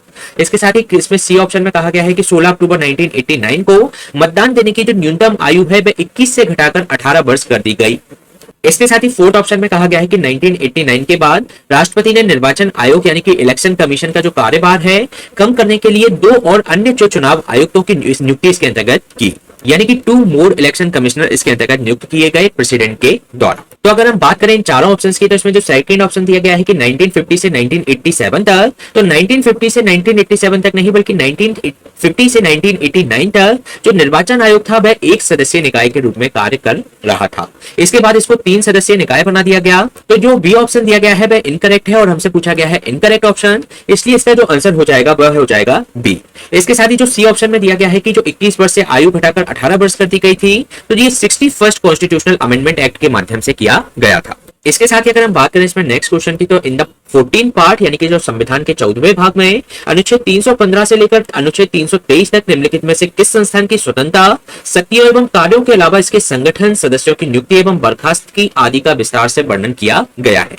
यानी कि आर्टिकल 315 से लेकर 323 तक किसका प्रावधान इसके अंतर्गत किया गया है, यानी कि central vigilance commission, central bureau of investigation यानी कि केंद्रीय जांच bureau, union public service commission यानी कि संघ लोक सेवा आयोग या नन ऑफ दीज। तो अगर हम बात करें आर्टिकल 315 से लेकर आर्टिकल 323 तक यानी कि पार्ट 14 के अंतर्गत यूनियन पब्लिक सर्विस कमीशन का गठन की बात इसके अंतर्गत की गई है। तो इसका आंसर हो जाएगा सी। इसके साथ ही अगर हम बात करें नेक्स्ट क्वेश्चन की, तो इसमें आपको इनकरेक्ट ऑप्शन फाइंड आउट करना है। फर्स्ट ऑप्शन में दिया गया है कि 1984 का जो पिट्स इंडिया एक्ट है उसके अंतर्गत 2 शहरों मद्रास और बॉम्बे में गवर्नर की जो परिषद है इसके अंतर्गत स्थापित की गई, यानी कि इसमें जो मद्रास और जो बॉम्बे हैं इन 2 सिटीज के अंतर्गत गवर्नर की काउंसिल इसके अंतर्गत स्थापित की गई। इसके साथ ही वर्ष 1862 में जो लॉर्ड कैनिंग ने 3 भारतीयों को पटियाला के महाराजा सर नरेंद्र सिंह, बनारस के राजा देव नारायण सिंह और ग्वालियर के राजा सर दिनकर राव रघुनाथ को नवगठित जो भी विधान परिषद थी वहां पर न्यूली कॉन्स्टिट्यूटेड जो लेजिस्लेटिव काउंसिल थी उस परिषद में इनको नियुक्त किया। इसके साथ ही इसमें सी ऑप्शन में कहा गया है कि 1938 में सरदार वल्लभ भाई पटेल द्वारा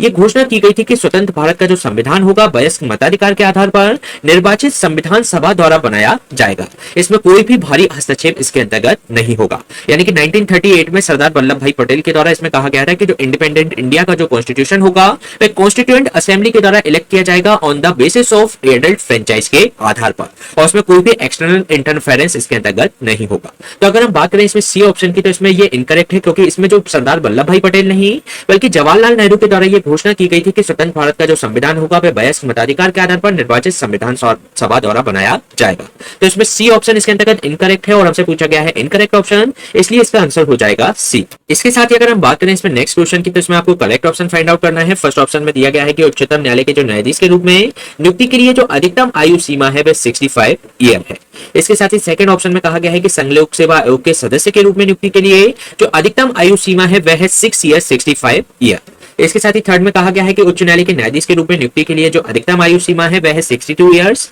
इसके साथ ही फोर्थ में कहा गया है कि जो स्टेट पब्लिक सर्विस कमीशन होते हैं उसके सदस्य के रूप में नियुक्ति के लिए अधिकतम आयु सीमा है 5 इयर्स एंड 62 इयर्स। तो अगर हम बात करें इन ऑप्शंस के बारे में, तो इसके अंतर्गत जो 1, 2, 3 है वह इसके अंतर्गत करेक्ट है, जबकि फोर्थ में जो बात की गई है कि जो स्टेट पब्लिक सर्विस कमीशन है इसके जो सदस्यों के रूप में नियुक्ति के लिए मैक्सिमम जो एज लिमिट है वह 5 ईयर 62 वर्ष नहीं बल्कि इसमें 6 ईयर या 62 वर्ष इसके अंतर्गत प्रावधान है। तो ये इसमें इनकरेक्ट ऑप्शन है और बाकी के 3 ऑप्शन करेक्ट हैं, इसलिए इसका जो आंसर हो जाएगा सी, केवल 1, 2 एंड 3। इसके साथ ही अगर हम बात करें इसमें नेक्स्ट क्वेश्चन की, तो इसमें आपको इनकरेक्ट ऑप्शन फाइंड आउट करना है। फर्स्ट ऑप्शन में दिया गया है कि भारत के संविधान के अनुसार एक राज्य विधानसभा यानी कि एक स्टेट लेजिस्लेटिव असेंबली में कम से कम 60 और अधिक से अधिक 500 से अधिक सदस्य नहीं होने चाहिए। इसके साथ ही सेकंड ऑप्शन में दिया गया है कि किसी भी राज्य की विधान परिषद यानी कि legislative council of the state के अंतर्गत सदस्य बनने के लिए न्यूनतम आयु 25 वर्ष होनी चाहिए। इसके साथ ही थर्ड ऑप्शन में कहा गया है कि किसी भी राज्य के विधानमंडल के सदस्यों की जो अयोग्यता से संबंधित किसी भी समस्या का समाधान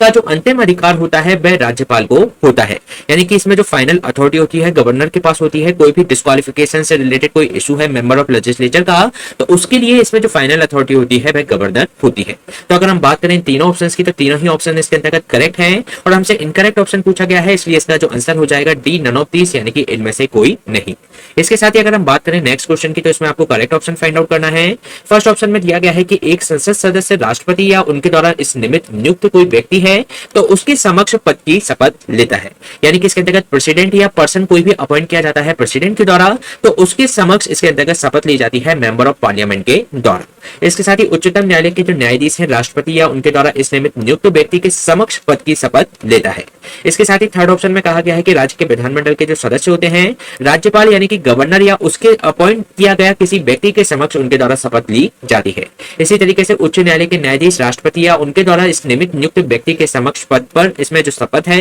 वह इसके अंतर्गत धारण करता है। तो अगर हम बात करें इसमें जो तीनों ऑप्शन है ये इसके अंतर्गत करेक्ट है, लेकिन जो फोर्थ ऑप्शन में बात की गई है कि जो हाईकोर्ट के जो न्यायाधीश होते हैं वह इसके अंतर्गत जो राष्ट्रपति या उनके निमित्त नियुक्त व्यक्ति के समक्ष पद की शपथ लेते हैं, तो वह राष्ट्रपति के समक्ष नहीं बल्कि जो गवर्नर के समक्ष उनके द्वारा शपथ ली जाती है। तो ये इनकरेक्ट ऑप्शन है और इसमें हमसे पूछे गए हैं करेक्ट ऑप्शन, इसलिए इसका जो आंसर हो जाएगा सी, केवल 1, 2 एंड 3। इसके साथ ही अगर हम बात करें इसमें नेक्स्ट क्वेश्चन की, तो नेक्स्ट क्वेश्चन में आपको करेक्ट ऑप्शन फाइंड आउट करना है, जिसमें फर्स्ट ऑप्शन में कहा गया है कि राज्यसभा का जो उपसभापति होता है यानी कि जो डेप्यूटी चेयरमैन होता है राज्यसभा का, वह अपना जो रेजिग्नेशन है वह सभापति यानी कि चेयरपर्सन को सौंपता है। इसके साथ ही सेकंड स्टेटमेंट में कहा गया है कि जो विधानसभा का अध्यक्ष है अपना जो त्यागपत्र होता है वह विधानसभा का जो उपाध्यक्ष होता है उसको, डेप्यूटी स्पीकर होता है लेजिस्लेटिव असेंबली का, उसको वह अपना रेजिग्नेशन देता है। इसी तरीके से विधानसभा का उपाध्यक्ष अपना जो रेजिग्नेशन है वह विधानसभा अध्यक्ष को देता है, यानी कि जो डेप्यूटी स्पीकर है वह स्पीकर को अपना इसके अंतर्गत रेजिग्नेशन देता है। इसके साथ ही उच्चतम न्यायालय का जो न्यायाधीश है अपना जो त्यागपत्र है वह राष्ट्रपति को इसके अंतर्गत सौंपता है।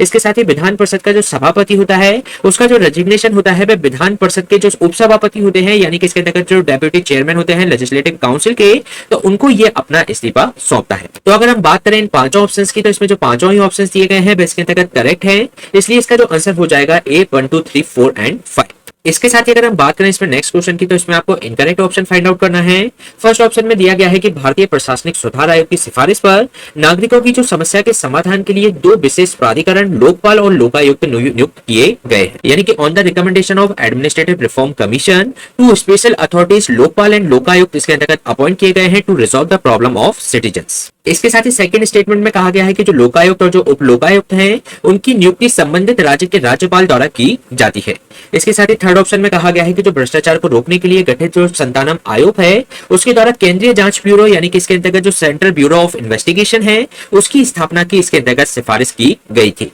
तो अगर हम बात करें इसमें जो तीनों ऑप्शंस दिए गए हैं इसके अंतर्गत करेक्ट है और हमसे पूछा गया है इनकरेक्ट ऑप्शन, इसलिए इसका जो आंसर हो जाएगा डी, नन ऑफ दीस, यानी कि इनमें से कोई नहीं। इसके साथ ही अगर हम बात करें इसमें नेक्स्ट क्वेश्चन की, तो नेक्स्ट क्वेश्चन में आपको करेक्ट ऑप्शन फाइंड आउट करना है। फर्स्ट ऑप्शन में दिया गया है कि राज्य चुनाव आयुक्तों की जो नियुक्ति है वह राज्य के राज्यपाल द्वारा की जाती है और उन्हें केवल महाभियोग द्वारा ही हटाया जा सकता है, यानी कि जो स्टेट इलेक्शन कमिश्नर होते हैं वे अपॉइंट किए जाते हैं स्टेट गवर्नर के द्वारा और उनको केवल इम्पीचमेंट के द्वारा ही हटाया जा सकता है। इसके साथ ही लोकसभा और राज्यसभा के लिए राष्ट्रपति और विधानसभा और विधान परिषद के लिए संबंधित राज्य के राज्यपाल द्वारा जो चुनाव की अधिसूचना इसके अंतर्गत जारी की जाती है, यानी कि जो नोटिफिकेशन ऑफ इलेक्शन जो कि इशू किया जाता है by the president for the Lok Sabha and Rajya Sabha के लिए और गवर्नर के द्वारा इसको किया जाता है कंसर्न स्टेट के for the legislative assembly and legislative council के लिए। इसके साथ ही थर्ड ऑप्शन में कहा गया है कि जो भारत का निर्वाचन आयोग है भारत में राजनीतिक दलों को इसके अंतर्गत मान्यता देता है, यानी कि रिकॉग्निशन देता है पॉलिटिकल पार्टीज इन इंडिया। तो अगर हम बात करें इन तीनों ऑप्शंस की, तो तीनों ही ऑप्शंस इसके अंतर्गत करेक्ट हैं,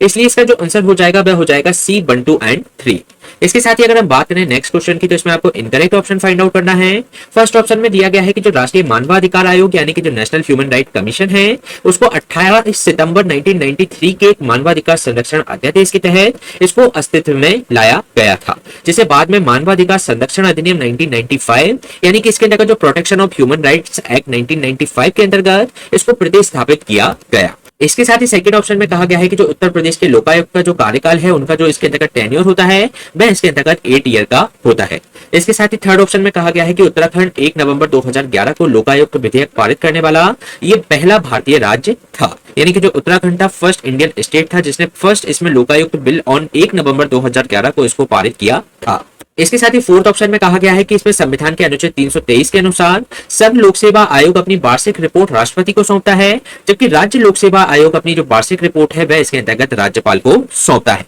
तो अगर हम बात करें इन चारों ऑप्शंस की, तो इसमें जो फर्स्ट ऑप्शन दिया गया है जिसमें राष्ट्रीय मानवाधिकार आयोग का जो गठन किया गया था 28 सितंबर 1993 के मानवाधिकार संरक्षण अध्यादेश के तहत अस्तित्व में आया था, जिसे बाद में मानवाधिकार संरक्षण अधिनियम 1995 नहीं बल्कि मानवाधिकार संरक्षण अधिनियम 1993 के माध्यम से इसको प्रतिस्थापित किया गया, यानी कि protection of human rights act 1993 के माध्यम से इसको स्थापित किया गया था। तो जो फर्स्ट ऑप्शन दिया गया है वह इसके अंतर्गत इनकरेक्ट है और हमसे पूछा गया है इनकरेक्ट ऑप्शन, इसलिए इसका आंसर हो जाएगा ए। इसके साथ ही अगर हम बात करें इसमें नेक्स्ट क्वेश्चन की, तो इसमें आपको इनकरेक्ट ऑप्शन फाइंड आउट करना है national commission for protection of child right से संबंधित, यानी कि राष्ट्रीय बाल अधिकार संरक्षण आयोग के संबंध में आपको इनकरेक्ट ऑप्शन इसके अंतर्गत फाइंड आउट करना है। फर्स्ट ऑप्शन में दिया गया है कि इस आयोग की जो स्थापना है बाल अधिकार संरक्षण आयोग अधिनियम 2005 के तहत, यानी कि इसके अंतर्गत जो commission for protection of child right act 2005 के तहत इसको मार्च 2007 में इस कमीशन को गठित किया गया था। इसके साथ ही सेकंड ऑप्शन में कहा गया है कि ये महिला एवं बाल विकास मंत्रालय के प्रशासनिक नियंत्रण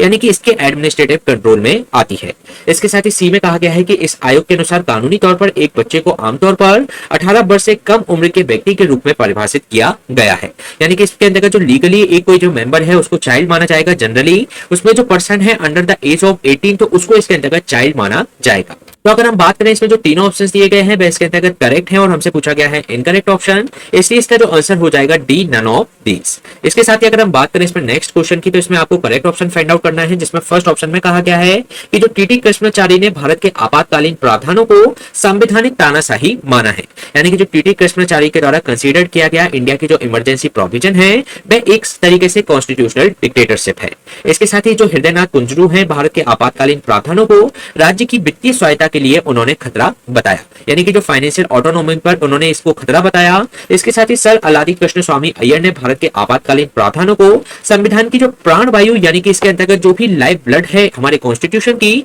उसे इसके अंतर्गत बताया। इसके साथ ही इसमें जो महावीर त्यागी ने भारत के जो आपातकालीन प्रावधानों की तुलना सुरक्षा वाल्व यानी कि सेफ्टी वाल्व से की। अगर हम बात करें इसमें जो चारों ऑप्शंस दिए गए हैं ये इसके अंतर्गत करेक्ट हैं, इसलिए इसका जो आंसर हो जाएगा वह हो जाएगा डी, 1, 2, 3 एंड 4। इसके साथ ही अगर हम बात करें इसमें नेक्स्ट क्वेश्चन की, तो इसमें आपको करेक्ट ऑप्शन फाइंड आउट करना है। फर्स्ट में दिया गया है कि जो भारत के प्रथम मुख्य न्यायाधीश यानी कि first chief justice of India हैं वे हरिलाल जेके सुंदास कानिया थे। इसके साथ ही सेकंड ऑप्शन में दिया गया है कि जो प्रथम लोकपाल हैं वे थे पिनाकी चंद्र घोष, और थर्ड ऑप्शन में दिया गया है कि जो पहले केंद्रीय सतर्कता आयोग यानी कि जो फर्स्ट सेंट्रल विजिलेंस कमिश्नर थे वे थे एनआर पिल्लई। इसके साथ ही जो प्रथम कैबिनेट सचिव यानी कि जो फर्स्ट कैबिनेट सेक्रेटरी थे वे थे एन श्रीनिवास राव। तो अगर हम बात करें पहले दो ऑप्शन इसके अंतर्गत करेक्ट है, लेकिन जो थर्ड ऑप्शन में बात की गई है कि जो फर्स्ट सीबीसी थे वह इसके अंतर्गत एन श्रीनिवास राव थे, जबकि जो फर्स्ट कैबिनेट सेक्रेटरी थे वह थे एनआर पिल्लई। तो ये दोनों ऑप्शन इसके अंतर्गत इनकरेक्ट है, इसलिए इसका जो ऑप्शन हो जाएगा वह होगा ए, ओनली 1 एंड 2।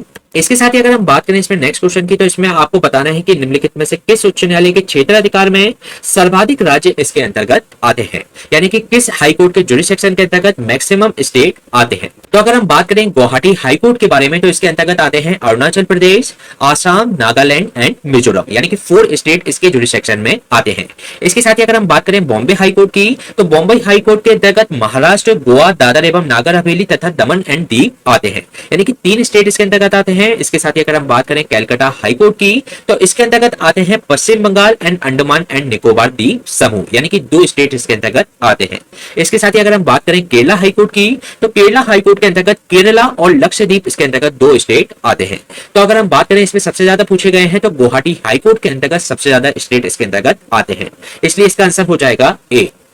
इसके साथ ही अगर हम बात करें इसमें नेक्स्ट क्वेश्चन की, तो इसमें आपको करेक्ट ऑप्शन फाइंड आउट करना है। फर्स्ट ऑप्शन में दिया गया है कि जो तमिल भाषा है मुख्य रूप से तमिलनाडु एवं पुदुचेरी में बोली जाती है, यानी कि इसमें जो तमिल लैंग्वेज है ये मेनली स्पोकन है तमिलनाडु एंड पुदुचेरी के अंतर्गत। इसके साथ ही सेकंड ऑप्शन में कहा गया है कि जो तेलुगु भाषा है ये मुख्य रूप से तेलंगाना एवं आंध्र प्रदेश में बोली जाती है। इसके साथ ही थर्ड में कहा गया है कि जो मलयालम भाषा है मुख्य रूप से कर्नाटक में बोली जाती है। इसके साथ ही कन्नड़ भाषा मुख्य रूप से केरल में बोली जाती है। बोडो भाषा मुख्य रूप से आसाम एवं सिक्किम के अंतर्गत बोली जाती है। तो अगर हम बात करें इन पांचों ऑप्शंस की, तो इसमें फर्स्ट और सेकंड करेक्ट है, लेकिन जो थर्ड में बात की गई है कि जो मलयालम भाषा है ये मुख्य रूप से केरला में बोली जाती है, ना कि कर्नाटक में। उसी तरीके से जो कन्नड़ भाषा है वह मुख्य रूप से कर्नाटक में बोली जाती है, ना कि केरला में। तो ये दोनों ऑप्शंस इसके अंतर्गत इनकरेक्ट हैं, इसलिए इसका जो आंसर हो जाएगा वह हो जाएगा 1, 2 एंड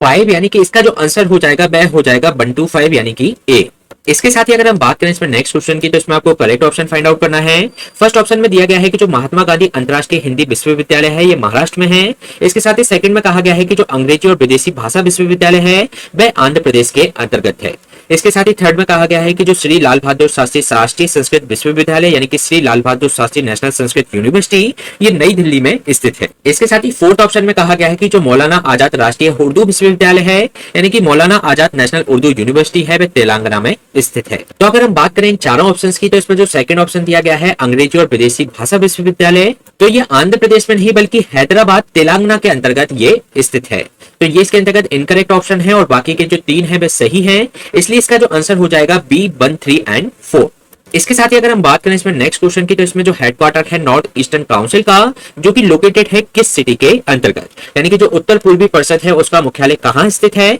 तो इसका जो मुख्यालय स्थित किया गया है वह मेघालय के शिलांग के अंतर्गत किया गया है। और अगर हम बात करें इस नॉर्थ ईस्टर्न काउंसिल के अंतर्गत, तो इसमें शामिल है अरुणाचल प्रदेश, आसाम, मणिपुर, मेघालय, मिजोरम, नागालैंड एंड सिक्किम एंड त्रिपुरा जैसे राज्य इसके अंतर्गत शामिल है। इसके साथ ही अगर हम बात करें इसमें नेक्स्ट क्वेश्चन की, तो नेक्स्ट क्वेश्चन में आपसे करेक्ट ऑप्शन पूछा गया है। फर्स्ट ऑप्शन में कहा गया है कि जो बंसधारा जल विवाद जो न्यायाधिकरण है यानी कि जो बंसधारा वाटर डिस्प्यूट ट्राइब्यूनल है उसका गठन वर्ष 2010 में किया गया था और जो जल विवाद न्यायाधिकरण ओडिशा और आंध्र प्रदेश के बीच में ये था। इसके साथ ही जो महादायी जो जल विवाद न्यायाधिकरण है इसका गठन 2010 में और ये था केरला और महाराष्ट्र के बीच में एंड गोवा के बीच में। इसके साथ ही जो महानदी जल विवाद जो न्यायाधिकरण है यानी कि महानदी वाटर डिस्प्यूट ट्राइब्यूनल इसको कॉन्स्टिट्यूट किया गया था 2018 में और ये जो न्यायाधिकरण है ये उड़ीसा और छत्तीसगढ़ के बीच में है। तो अगर हम बात करें इन तीनों ऑप्शंस की, तो जो फर्स्ट और थर्ड ऑप्शन इसके अंतर्गत करेक्ट है, लेकिन सेकंड ऑप्शन में जो बात की गई है कि जो महादायी वाटर डिस्प्यूट जो ट्राइब्यूनल है इसको कॉन्स्टिट्यूट किया गया था 2010 में और ये जो वाटर डिस्प्यूट है ये जो ट्राइब्यूनल है बिटवीन द गोवा,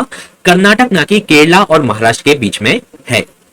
तो ये इसमें इनकरेक्ट ऑप्शन है, इसलिए इसका जो आंसर हो जाएगा ए, केवल 1 और 3 आर करेक्ट। इसके साथ ही अगर हम बात करें इसमें नेक्स्ट क्वेश्चन की, तो नेक्स्ट क्वेश्चन में आपसे इनकरेक्ट ऑप्शन पूछा गया है इंटरिम गवर्नमेंट के बारे में यानी कि अंतरिम सरकार के बारे में जो कि 1946 में गठित की गई थी उसके संबंध में आपको गलत विकल्प इसके अंतर्गत बताने हैं। इसमें अगर हम बात करें इसमें ऑप्शंस की, तो इसमें जो सदस्य दिए गए हैं उनके द्वारा कौन सा हेल्ड किया गया था डिपार्टमेंट उसके बारे में दिया गया है। तो जो जवाहरलाल नेहरू जिसमें उनको Commonwealth relation and foreign affairs दिए गए थे। इसके साथ ही बी में सरदार वल्लभ भाई पटेल जिनको गृह सूचना एवं प्रसारण मंत्रालय इनको दिया गया था। इसके साथ ही डॉक्टर राजेंद्र प्रसाद को कार्य खान एवं ऊर्जा यानी कि बल्क माइंस एंड एनर्जी और इसके अंतर्गत डी में डॉक्टर जॉन मथाई जिनको उद्योग एवं आपूर्ति यानी कि इंडस्ट्रीज और सप्लाई इसके अंतर्गत दिया गया था। तो अगर हम बात करें डॉक्टर राजेंद्र प्रसाद के डिपार्टमेंट के बारे में, तो ये कार्य खान एवं ऊर्जा नहीं बल्कि ये था खाद्य एवं कृषि यानी कि इसके अंतर्गत फूड एंड एग्रीकल्चर। तो इनका जो विभाग था डॉक्टर राजेंद्र प्रसाद का। इसके साथ ही जो डॉक्टर जगजीवन राव थे उनका जो मंत्रालय था वह था श्रम विभाग। सरदार बलदेव सिंह को इसमें रक्षा विभाग दिया गया था। सीएच भामा को कार्य खान एवं ऊर्जा मंत्रालय दिया गया था।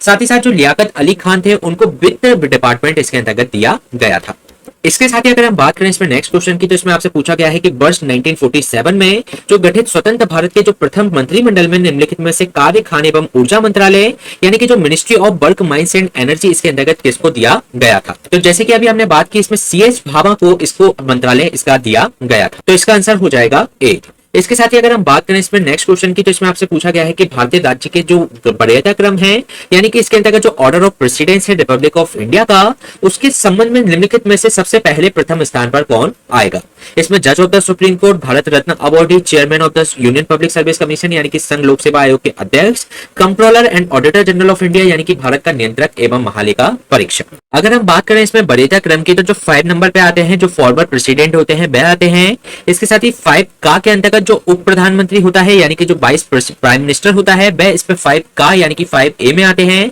6 की अगर हम बात करें तो 6 में भारत का मुख्य न्यायाधीश और जो लोकसभा के अध्यक्ष होते हैं वह इसके अंतर्गत आते हैं। इसके साथ ही 7 का यानी कि 7A के अंतर्गत जो भी भारत रत्न से सम्मानित जो व्यक्ति होते हैं वह इसके अंतर्गत आते हैं। इसके साथ ही 9th पे है उच्चतम न्यायालय के यानी कि इसके अंतर्गत जो सुप्रीम कोर्ट है उसके न्यायाधीश, और 9 का के अंतर्गत जो भी इसमें संघ लोक सेवा आयोग का जो अध्यक्ष है, मुख्य निर्वाचन आयुक्त है और जो भारत का कैग है वह इसके अंतर्गत आता है। तो अगर हम बात करें ऑप्शंस के अकॉर्डिंग तो इसमें जो भारत रत्न अवॉर्डी हैं वह ऑर्डर ऑफ प्रेसिडेंस में इनसे ऊपर आते हैं। तो इसका जो आंसर हो जाएगा वह हो जाएगा बी, भारत रत्न अवॉर्डी। इसके साथ ही अगर हम बात करें इसमें नेक्स्ट क्वेश्चन की, तो नेक्स्ट क्वेश्चन में आपसे पूछा गया है कि जो कॉन्करेंट लिस्ट है यानी कि जो समवर्ती सूची है उससे संबंधित विषयों का चयन करें। फर्स्ट है फॉरेस्ट, सेकंड है आर्थिक और सामाजिक योजना यानी कि economic and social planning, third में दिया गया है जनसंख्या नियंत्रण और परिवार नियोजन यानी कि population control and family planning, fourth में दिया गया है पशुओं के प्रति क्रूरता का निवारण यानी कि prevention of cruelty to animals, fifth में दिया गया है स्थानीय स्वशासन यानी कि लोकल गवर्नमेंट, और सिक्स्थ में दिया गया है लोक व्यवस्था यानी कि पब्लिक ऑर्डर। तो अगर हम बात करें इन समवर्ती सूची के विषय के बारे में तो जो वन, आर्थिक और सामाजिक योजना, जनसंख्या नियंत्रण और परिवार नियोजन, पशुओं के प्रति क्रूरता का जो निवारण है वह इसके अंतर्गत कॉन्करेंट लिस्ट में आते हैं। जबकि इसके अंतर्गत अगर हम बात करें लोकल गवर्नमेंट या पब्लिक ऑर्डर तो ये स्टेट लिस्ट का पार्ट है। तो अगर हम बात करें इसका जो आंसर हो जाएगा वह हो जाएगा ए 1, 2, 3 एंड 4। इसके साथ ही अगर हम बात करें नेक्स्ट क्वेश्चन की तो इसमें आपको फीचर्स बताने हैं जो कि दक्षिण अफ्रीकी संविधान से लिए गए हैं भारत के संविधान के अंतर्गत। तो इसमें कौन सी विशेषताएं हैं जो कि दक्षिण अफ्रीका के संविधान से ली गई है, जिसमें संविधान संशोधन की प्रक्रिया यानी कि process of amending the constitution, second में कहा गया है राज्यसभा के सदस्यों का निर्वाचन यानी कि election of member of Rajya Sabha, third में कहा गया है आपातकालीन प्रोविजन यानी कि इमरजेंसी प्रोविजन, फोर्थ में कहा गया है न्यायपालिका यानी कि जुडिशरी। तो अगर हम बात करें दक्षिण अफ्रीका के संविधान से इसमें क्या लिया गया है तो जो कॉन्स्टिट्यूशनल अमेंडमेंट की जो प्रक्रिया है और राज्यसभा के जो सदस्यों का निर्वाचन है वह दक्षिण अफ्रीका के संविधान से लिया गया है। तो इसका जो आंसर हो जाएगा केवल 1 और 2 यानी कि ओनली 1 एंड 2 आर करेक्ट। इसके साथ ही अगर हम बात करें इसमें नेक्स्ट क्वेश्चन की तो इसमें आपको करेक्ट ऑप्शन फाइंड आउट करना है। फर्स्ट ऑप्शन में दिया गया है जो आयरलैंड का संविधान है यानी कि कॉन्स्टिट्यूशन है आयरलैंड का, उससे लिए गए हैं राज्य के नीति निर्देशक सिद्धांत यानी कि directive principle of state policy. इसके साथ ही सेकंड ऑप्शन में दिया गया है संयुक्त राज्य अमेरिका के संविधान से मौलिक अधिकार यानी कि फंडामेंटल राइट्स। थर्ड ऑप्शन में दिया गया है कनाडा का संविधान जिसमें न्यायपालिका की स्वतंत्रता यानी कि इंडिपेंडेंस ऑफ द जुडिशरी की इसके अंतर्गत बात की गई है। इसके साथ ही रूस के संविधान से राष्ट्रपति पर महाभियोग यानी कि जो इंपीचमेंट का प्रोसेस है प्रेसिडेंट के लिए तो उसको रशिया से लिया गया है। तो अगर हम बात करें इन चारों ऑप्शंस की तो जो फर्स्ट और सेकंड ऑप्शंस में दिया गया है वह इसके अंतर्गत करेक्ट है, जबकि थर्ड और फोर्थ के अंतर्गत जो बात की गई है कि जो इंडिपेंडेंस ऑफ जुडिशरी है यानी कि न्यायपालिका की स्वतंत्रता, राष्ट्रपति पर महाभियोग यानी कि इंपीचमेंट ऑफ द प्रेसिडेंट, तो ये हमारे द्वारा लिए गए हैं संयुक्त राष्ट्र के संविधान से। तो अगर हम बात करें इसके आंसर की तो केवल 1 और 2 सही है, इसलिए इसका आंसर हो जाएगा A only 1 and 2 are correct. इसके साथ ही अगर हम बात करें इसमें नेक्स्ट ऑप्शन की तो जो 106वां जो संवैधानिक संशोधन अधिनियम है 2023 का, जिसमें लोकसभा, प्रत्येक राज्य की विधानसभा और राष्ट्रीय राजधानी क्षेत्र दिल्ली की विधानसभा में महिलाओं के लिए कितने वर्षों के लिए कुल सीटों में से 1/3 सीटें इसके अंतर्गत आरक्षित करने का प्रावधान किया गया है। तो अगर हम बात करें 106 कॉन्स्टिट्यूशनल अमेंडमेंट एक्ट के माध्यम से जो वुमेन्स के लिए जो प्रावधान किया गया है 1/3 सीटों का टोटल सीट्स में से, तो ये जो प्रावधान किया गया है 15 ईयर यानी कि 15 वर्षों के लिए किया गया है, इसलिए इसका जो आंसर हो जाएगा वह हो जाएगा सी। इसके साथ ही अगर हम बात करें नेक्स्ट क्वेश्चन की तो इसमें आपको करेक्ट ऑप्शन फाइंड आउट करना है। फर्स्ट ऑप्शन में दिया गया है कि जो 104वां जो संवैधानिक संशोधन अधिनियम है 2019 के तहत लोकसभा और जो राज्य विधानसभा में जो एंग्लो इंडियंस के लिए जो सीटों का आरक्षण है उसको इसके अंतर्गत समाप्त कर दिया गया है, यानी कि जो रिजर्वेशन था सीट्स ऑफ एंग्लो इंडियंस के लिए Lok Sabha and state legislative assembly में उसको इसके अंतर्गत एबोलिश कर दिया गया है। इसके साथ ही भारत के संविधान के अनुच्छेद 331 के तहत जो एंग्लो इंडियन समुदाय के सदस्यों को राष्ट्रपति द्वारा लोकसभा के लिए नामित किया जा सकता है। इसके साथ ही 86वें संविधान संशोधन अधिनियम 2002 के द्वारा प्रारंभिक शिक्षा को मूल अधिकार यानी कि एलिमेंट्री एजुकेशन बना दिया गया 86 कॉन्स्टिट्यूशनल अमेंडमेंट एक्ट के माध्यम से।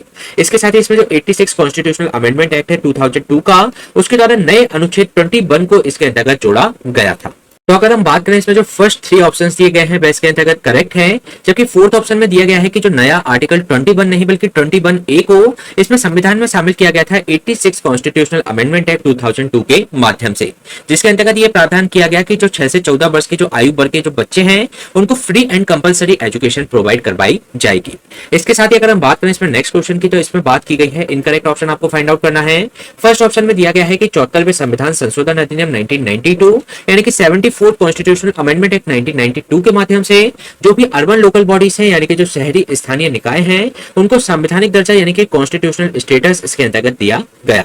इसके साथ ही अगर हम बात करें सेकंड ऑप्शन की तो जो 42वें संविधान संशोधन अधिनियम 1976 के अंतर्गत अनुच्छेद 20 और 21 द्वारा जो प्रदत्त मौलिक अधिकारों को राष्ट्रीय आपातकाल के दौरान इसको निलंबित नहीं किया जा सकता, यानी कि जो आर्टिकल 20 और जो आर्टिकल 21 के अंतर्गत जो फंडामेंटल राइट्स को इसके अंतर्गत इंश्योर किया गया है उसके अंतर्गत उनको सस्पेंड नहीं किया जा सकता ड्यूरिंग द नेशनल इमरजेंसी। इसके साथ ही ऑप्शन सी में कहा गया है कि 44वें संशोधन अधिनियम 1978 के अंतर्गत मूल अधिकारों को सूची से संपत्ति का अधिकार इसके अंतर्गत समाप्त कर दिया गया और इसे केवल अब लीगल राइट यानी कि विधिक अधिकार बना दिया गया है। तो अगर हम बात करें इन ऑप्शंस के बारे में तो जो फर्स्ट ऑप्शन है इसके अंतर्गत करेक्ट है, लेकिन सेकंड ऑप्शन में जो बात की गई है कि 44 कॉन्स्टिट्यूशनल अमेंडमेंट एक्ट 1976 के माध्यम से इसमें जो फंडामेंटल राइट इंश्योर किए गए हैं आर्टिकल 20 और आर्टिकल 21 के अंतर्गत, तो उनको इसके अंतर्गत निलंबित नहीं किया जा सकता नेशनल इमरजेंसी के दौरान। तो ये स्टेटमेंट इसके अंतर्गत इनकरेक्ट हो जाएगा, इसलिए हमसे पूछा गया है इनकरेक्ट ऑप्शन, इसलिए इसका जो आंसर हो जाएगा वह हो जाएगा बी। इसके साथ ही अगर हम बात करें इसमें नेक्स्ट क्वेश्चन की तो नेक्स्ट क्वेश्चन में आपको ये बताना है कि भारतीय संविधान के अंतर्गत भारतीय संघ के राज्यों को 4 भागों में वर्गीकृत किया गया था। निम्नलिखित में से किस केंद्र शासित प्रदेश को भाग ग के अंतर्गत यानी कि जो पार्ट डी था उसके अंतर्गत रखा गया था? तो अगर हम बात करें इसमें जो अंडमान एंड निकोबार द्वीप समूह था उसको पार्ट डी के अंतर्गत रखा गया था। इसके साथ ही अगर हम बात करें इसमें पार्ट ए की तो पार्ट ए के अंतर्गत उन स्टेट को रखा गया था जहां ब्रिटिश भारत में जो गवर्नर शासन है यानी कि जो गवर्नर रूल था ब्रिटिश इंडिया में, उन स्टेट को उसके अंतर्गत पार्ट ए में रखा गया था। इसके साथ ही पार्ट बी में जो रॉयल रूल चल रहा था विद 9 स्टेट लेजिस्लेचर के साथ, तो उनको इस भाग का खा में रखा गया था। इसके साथ ही पार्ट सी में जो भी गवर्न किए जाते थे chief commissioner of British India के माध्यम से, तो उनको पार्ट सी में इसके अंतर्गत रखा गया था। इसके साथ ही अगर हम बात करें इसमें नेक्स्ट क्वेश्चन की तो इसमें आपको इनकरेक्ट ऑप्शन फाइंड आउट करना है। फर्स्ट ऑप्शन में दिया गया है कि सुप्रीम कोर्ट ने फैसला सुनाया है कि जो मौलिक अधिकारों में संशोधन करने की जो शक्ति है आर्टिकल 368 में संशोधन करने की शक्ति किस अंतर्गत ये अंतर्निहित है। इसके साथ ही सेकंड ऑप्शन में कहा गया है कि 24वें संशोधन अधिनियम 1971 ने अनुच्छेद 13 और अनुच्छेद 368 में संशोधन किया और घोषित किया कि अनुच्छेद 368 के तहत संसद के पास जो मौलिक अधिकारों को सीमित करने या किसी भी मौलिक अधिकार को वापस लेने की इसके अंतर्गत पावर होगी, यानी कि पार्लियामेंट को पावर होगी to limit the fundamental rights और to withdraw any fundamental rights को। इसके साथ ही सी ऑप्शन में कहा गया है कि 1967 के जो गोलकनाथ केस में सुप्रीम कोर्ट के फैसले की प्रतिक्रिया में संसद ने वर्ष 1971 में 24वां संशोधन अधिनियम इसके अंतर्गत लाया। तो अगर हम बात करें तीनों ऑप्शंस की तो तीनों ही ऑप्शंस इसके अंतर्गत करेक्ट हैं और हमसे पूछा गया है इनकरेक्ट ऑप्शन, इसलिए इसका जो आंसर हो जाएगा डी नन ऑफ दीस, यानी कि इनमें से कोई नहीं। इसके साथ ही अगर हम बात करें इसमें नेक्स्ट क्वेश्चन की तो इसमें आपको इनकरेक्ट ऑप्शन फाइंड आउट करना है। इसमें जो फर्स्ट ऑप्शन में दिया गया है कि जो स्टॉक एक्सचेंज है, डाकघर, बचत बैंक और जो सार्वजनिक स्वास्थ्य है ये यूनियन लिस्ट के सब्जेक्ट है। इसके साथ ही सेकंड ऑप्शन में दिया गया है कि भारतीय संविधान का जो अनुच्छेद है 246 ये भारतीय संसद और जो राज्य विधानमंडलों के बीच जो कराधान सहित विधायी शक्तियों को वितरित करता है, यानी कि ये डिस्ट्रीब्यूट करता है legislative power including the taxation between the Indian parliament and state legislature के बीच में। इसके साथ ही थर्ड ऑप्शन में कहा गया है कि भारतीय संविधान का जो अनुच्छेद है 312 ये अखिल भारतीय सेवाओं यानी कि ऑल इंडिया सर्विस का ये प्रावधान करता है। इसके साथ ही फोर्थ ऑप्शन में कहा गया है कि भारतीय संविधान की जो छठी अनुसूची है इसमें आसाम, त्रिपुरा, मेघालय और मिजोरम राज्यों को छोड़कर अनुसूचित क्षेत्रों और अनुसूचित जनजातियों के प्रशासन और नियंत्रण का इसके अंतर्गत प्रावधान किया गया है। तो अगर हम बात करें इसमें चारों ऑप्शंस की तो जो फर्स्ट ऑप्शन इसमें दिया गया है कि जो स्टॉक एक्सचेंज है, जो पोस्ट ऑफिस सेविंग बैंक है ये यूनियन लिस्ट का पार्ट है, जबकि जो पब्लिक हेल्थ है ये इसके अंतर्गत स्टेट लिस्ट का पार्ट है। इसलिए ये ऑप्शन इसके अंतर्गत इनकरेक्ट है और हमसे जो पूछा गया है इनकरेक्ट ऑप्शन, इसलिए इसका जो आंसर हो जाएगा वह हो जाएगा ए। इसके साथ ही अगर हम बात करें इसमें नेक्स्ट क्वेश्चन की तो इसमें आपको करेक्ट ऑप्शन फाइंड आउट करना है, जिसमें फर्स्ट ऑप्शन में दिया गया है जो आर्टिकल 1 है इसके अनुसार भारत अर्थात इंडिया एक राज्यों का संघ होगा, यानी कि according to the article 1 Bharat that is India shall be union of states. इसके साथ ही सेकंड ऑप्शन में कहा गया है कि भारतीय संविधान में जो प्रस्तावना है उसको अमेरिकी संविधान से लिया गया है। इसके साथ ही थर्ड ऑप्शन में कहा गया है कि जो 42nd कॉन्स्टिट्यूशनल अमेंडमेंट अधिनियम है 1976 का उसके तहत भारतीय संविधान की प्रस्तावना में 3 शब्द समाजवादी, धर्मनिरपेक्ष और अखंडता यानी कि इसके अंतर्गत जो शब्द जोड़े गए हैं सोशलिस्ट, सेकुलर और इंटीग्रिटी जोड़े गए हैं। इसके साथ ही अगर हम बात करें इसमें फोर्थ ऑप्शन की तो जो सर्वपल्ली राधाकृष्णन है उन्होंने प्रस्तावना को संविधान का पहचान पत्र यानी कि identity card of the constitution कहा। तो अगर हम बात करें तो सर्वपल्ली राधाकृष्णन जी ने नहीं बल्कि एन ए पालकीवाला जी थे, उनके द्वारा कहा गया था कि जो हमारी प्रियम्बल है वह आइडेंटिटी कार्ड है हमारे कॉन्स्टिट्यूशन का। तो ये इसके अंतर्गत रॉन्ग स्टेटमेंट है और बाकी के जो 3 स्टेटमेंट दिए गए हैं वह इसके अंतर्गत करेक्ट है, इसलिए इसका जो आंसर हो जाएगा सी, केवल 1, 2 एंड 3 आर करेक्ट। इसके साथ ही अगर हम बात करें इसमें नेक्स्ट क्वेश्चन की, तो इसमें आपको करेक्ट ऑप्शन फाइंड आउट करना है। फर्स्ट ऑप्शन में दिया गया है कि इसमें जो जून 1948 में भारत सरकार ने एस.के. दर की अध्यक्षता में एक भाषाई प्रांत आयोग नियुक्त किया था, यानी कि एक लिंग्विस्टिक प्रोविंस कमीशन बनाया गया था under the chairmanship of S K. Dhar. और इसके अंतर्गत सेकंड ऑप्शन में कहा गया कि इस आयोग ने दिसंबर 1948 में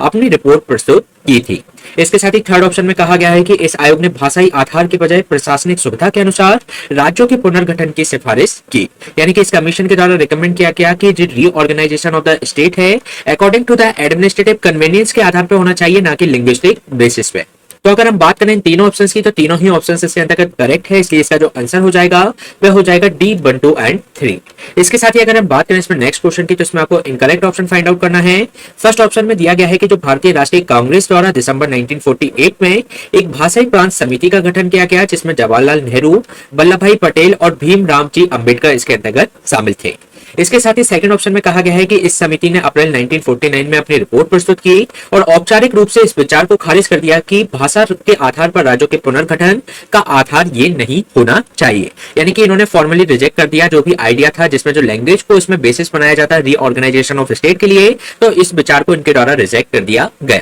इसके साथ ही थर्ड ऑप्शन में कहा गया है कि अक्टूबर 1953 में भारत सरकार को भाषा के आधार पर पहला राज्य बनाने के लिए मजबूर होना पड़ा, जब मद्रास से तेलुगु भाषी क्षेत्रों को अलग करके आंध्र प्रदेश राज्य का गठन किया गया। तो अगर हम बात करें इन तीनों ऑप्शंस की, तो इसमें जो फर्स्ट ऑप्शन दिया गया है कि भारतीय राष्ट्रीय कांग्रेस द्वारा दिसंबर 1948 में एक भाषाई प्रांत समिति का गठन किया गया, जिसमें जवाहरलाल नेहरू, वल्लभ भाई पटेल और पट्टाभी सीतारमैया इसके अंतर्गत शामिल थे, ना कि बी.आर. अम्बेडकर। तो ये इसके अंतर्गत रॉन्ग स्टेटमेंट है और हमसे पूछा गया है इनकरेक्ट ऑप्शन, इसलिए इसका आंसर हो जाएगा ए। इसके साथ ही अगर हम बात करें इसमें नेक्स्ट क्वेश्चन की, तो इसमें आपको इनकरेक्ट ऑप्शन फाइंड आउट करना है। फर्स्ट ऑप्शन में दिया गया है कि 1976 के जो 41वें संशोधन अधिनियम के द्वारा राज्य लोक सेवा आयोग एवं संयुक्त लोक सेवा आयोग के सदस्यों की आयु सीमा 60 से बढ़ाकर 62 ईयर कर दी गई, यानी कि जो स्टेट पब्लिक सर्विस कमीशन है और जो ज्वाइंट पब्लिक सर्विस कमीशन है उनकी जो आयु है उनके सदस्यों की, इसको 60 से बढ़ाकर 62 ईयर कर दिया गया। इसके साथ ही सेकंड ऑप्शन में कहा गया है कि 1976 के 42वें संविधान संशोधन अधिनियम में 5 विषयों को राज्य सूची से हटाकर समवर्ती सूची में स्थानांतरण कर दिया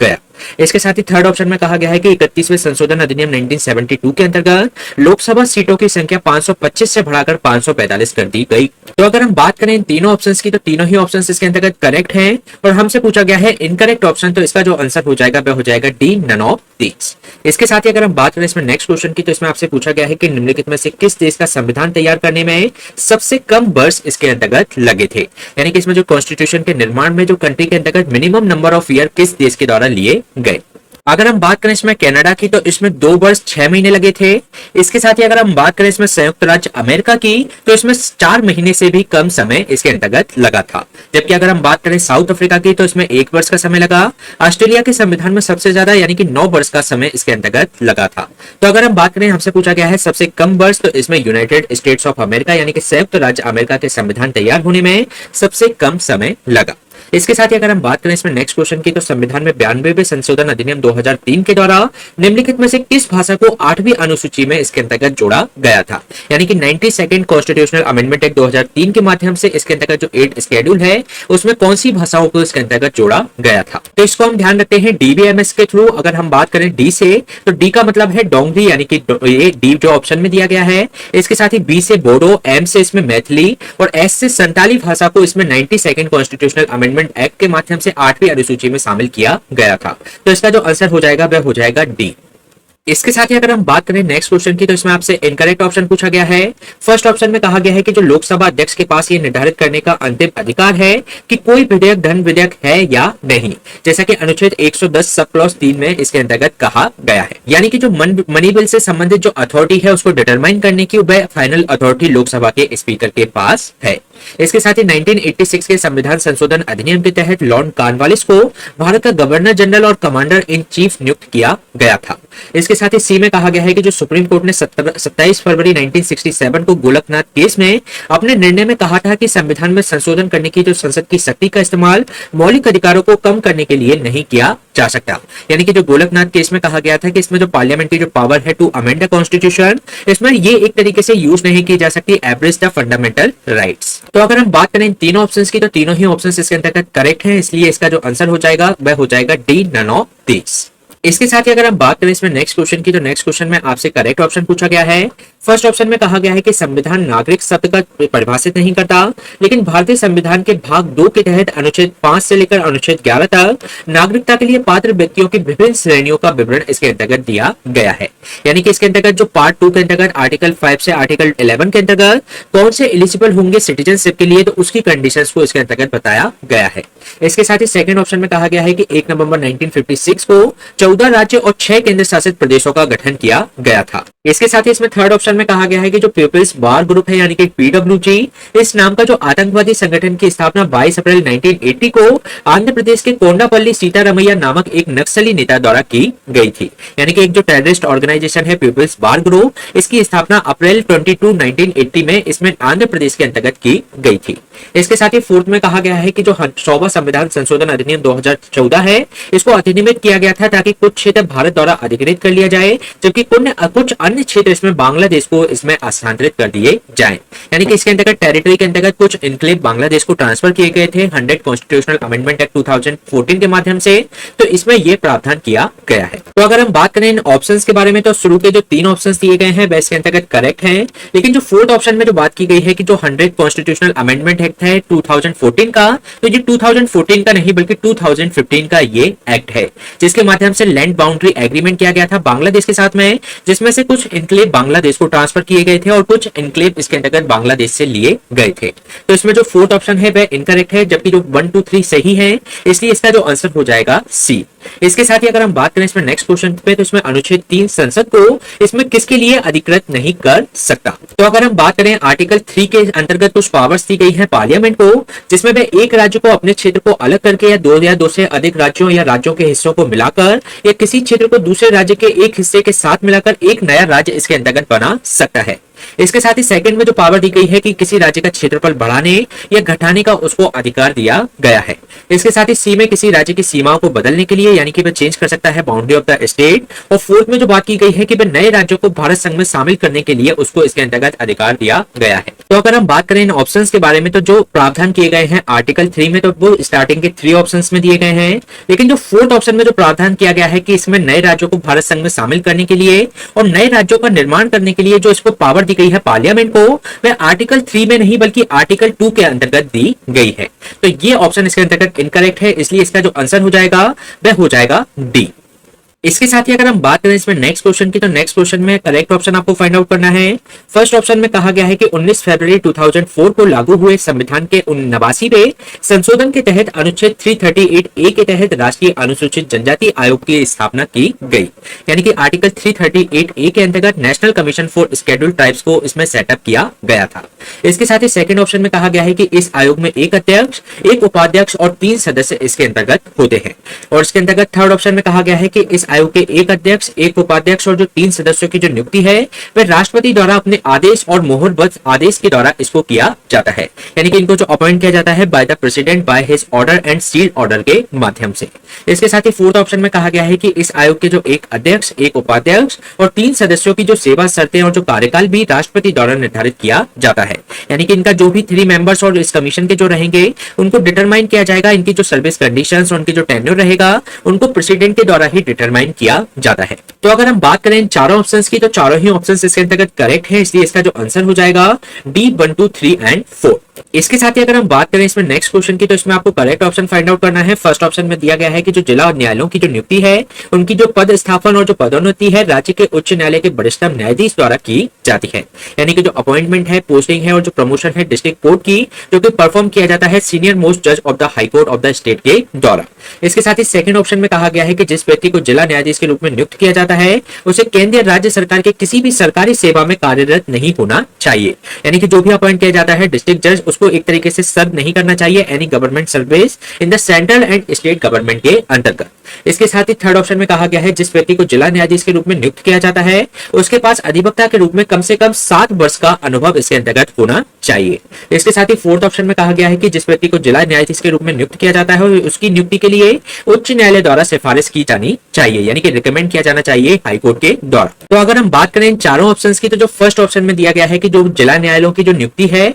इसके अंतर्गत उनकी जो पद स्थापन है और जो पदोन्नति है वह राज्य के उच्च न्यायालय के वरिष्ठतम न्यायाधीश द्वारा नहीं बल्कि गवर्नर के द्वारा इसके अंतर्गत निर्धारित की जाती है। और जो गवर्नर होता है वहां का जो हाई कोर्ट होता है उससे वह सलाह लेता है। तो अगर हम बात करें इसमें जो फर्स्ट ऑप्शन है वह रॉन्ग है, जबकि अदर जो 3 ऑप्शंस दिए गए हैं वह इसके अंतर्गत करेक्ट है, इसलिए इसका जो आंसर हो जाएगा वह हो जाएगा बी, केवल 2, 3 एंड 4। इसके साथ ही अगर हम बात करें इसमें नेक्स्ट क्वेश्चन की, तो इसमें आपको इनकरेक्ट ऑप्शन फाइंड आउट करना है, जिसमें फर्स्ट ऑप्शन में दिया गया है कि जो विदेशी मुद्रा विनियमन अधिनियम 1947 के अंतर्गत विनियमन जो नियंत्रण कानूनों के उल्लंघन से निपटने के लिए 1 मई 1956 को आर्थिक मामलों के विभाग में एक प्रवर्तन इकाई का गठन किया गया है, यानी कि एक इन्फोर्समेंट यूनिट इसके अंतर्गत कॉन्स्टिट्यूट की गई है in the department of economic affair on 1 मई 1956 को to deal with the violation of exchange control law under the foreign exchange regulation act 1947 के अंतर्गत। इसके साथ ही बी ऑप्शन में कहा गया है कि वर्ष 1957 में इस इकाई का नाम बदलकर प्रवर्तन निदेशालय यानी कि इन्फोर्समेंट डायरेक्टरेट रख दिया गया। इसके साथ ही सी ऑप्शन में कहा गया है कि वर्तमान में जो प्रवर्तन निदेशालय है वह वित्त मंत्रालय के राजस्व विभाग का हिस्सा है। इसके साथ ही डी ऑप्शन में कहा गया है कि जो प्रवर्तन निदेशालय है यानी कि जो इन्फोर्समेंट डायरेक्टरेट है वह इसमें 2 विशेष वित्तीय कानूनों यानी कि विदेशी मुद्रा प्रबंधन अधिनियम 1999 और इसके अंतर्गत जो धन शोधन निवारण अधिनियम है 2005 के प्रावधानों को लागू करने का इसको कार्य सौंपा गया है, यानी कि जो फेमा अधिनियम, फॉरेन एक्सचेंज मैनेजमेंट एक्ट 1999 और prevention of money laundering act 2005 के अंतर्गत उनको इसके अंतर्गत अधिकार दिए गए हैं। तो अगर हम बात करें इन ऑप्शंस की, तो जो फर्स्ट, सेकंड और थर्ड जो ऑप्शन है वह इसके अंतर्गत करेक्ट है, जबकि जो फोर्थ ऑप्शन में बात की गई है कि जो प्रवर्तन निदेशालय यानी कि इन्फोर्समेंट डायरेक्टरेट को 2 विशेष वित्तीय कानूनों यानी कि फेमा 1999 और धन शोधन निवारण अधिनियम 2005 का नहीं बल्कि ये 2002 का कानून है। तो इसी कारण से ये जो स्टेटमेंट है इसके अंतर्गत इनकरेक्ट है और हमसे पूछा गया है इनकरेक्ट ऑप्शन,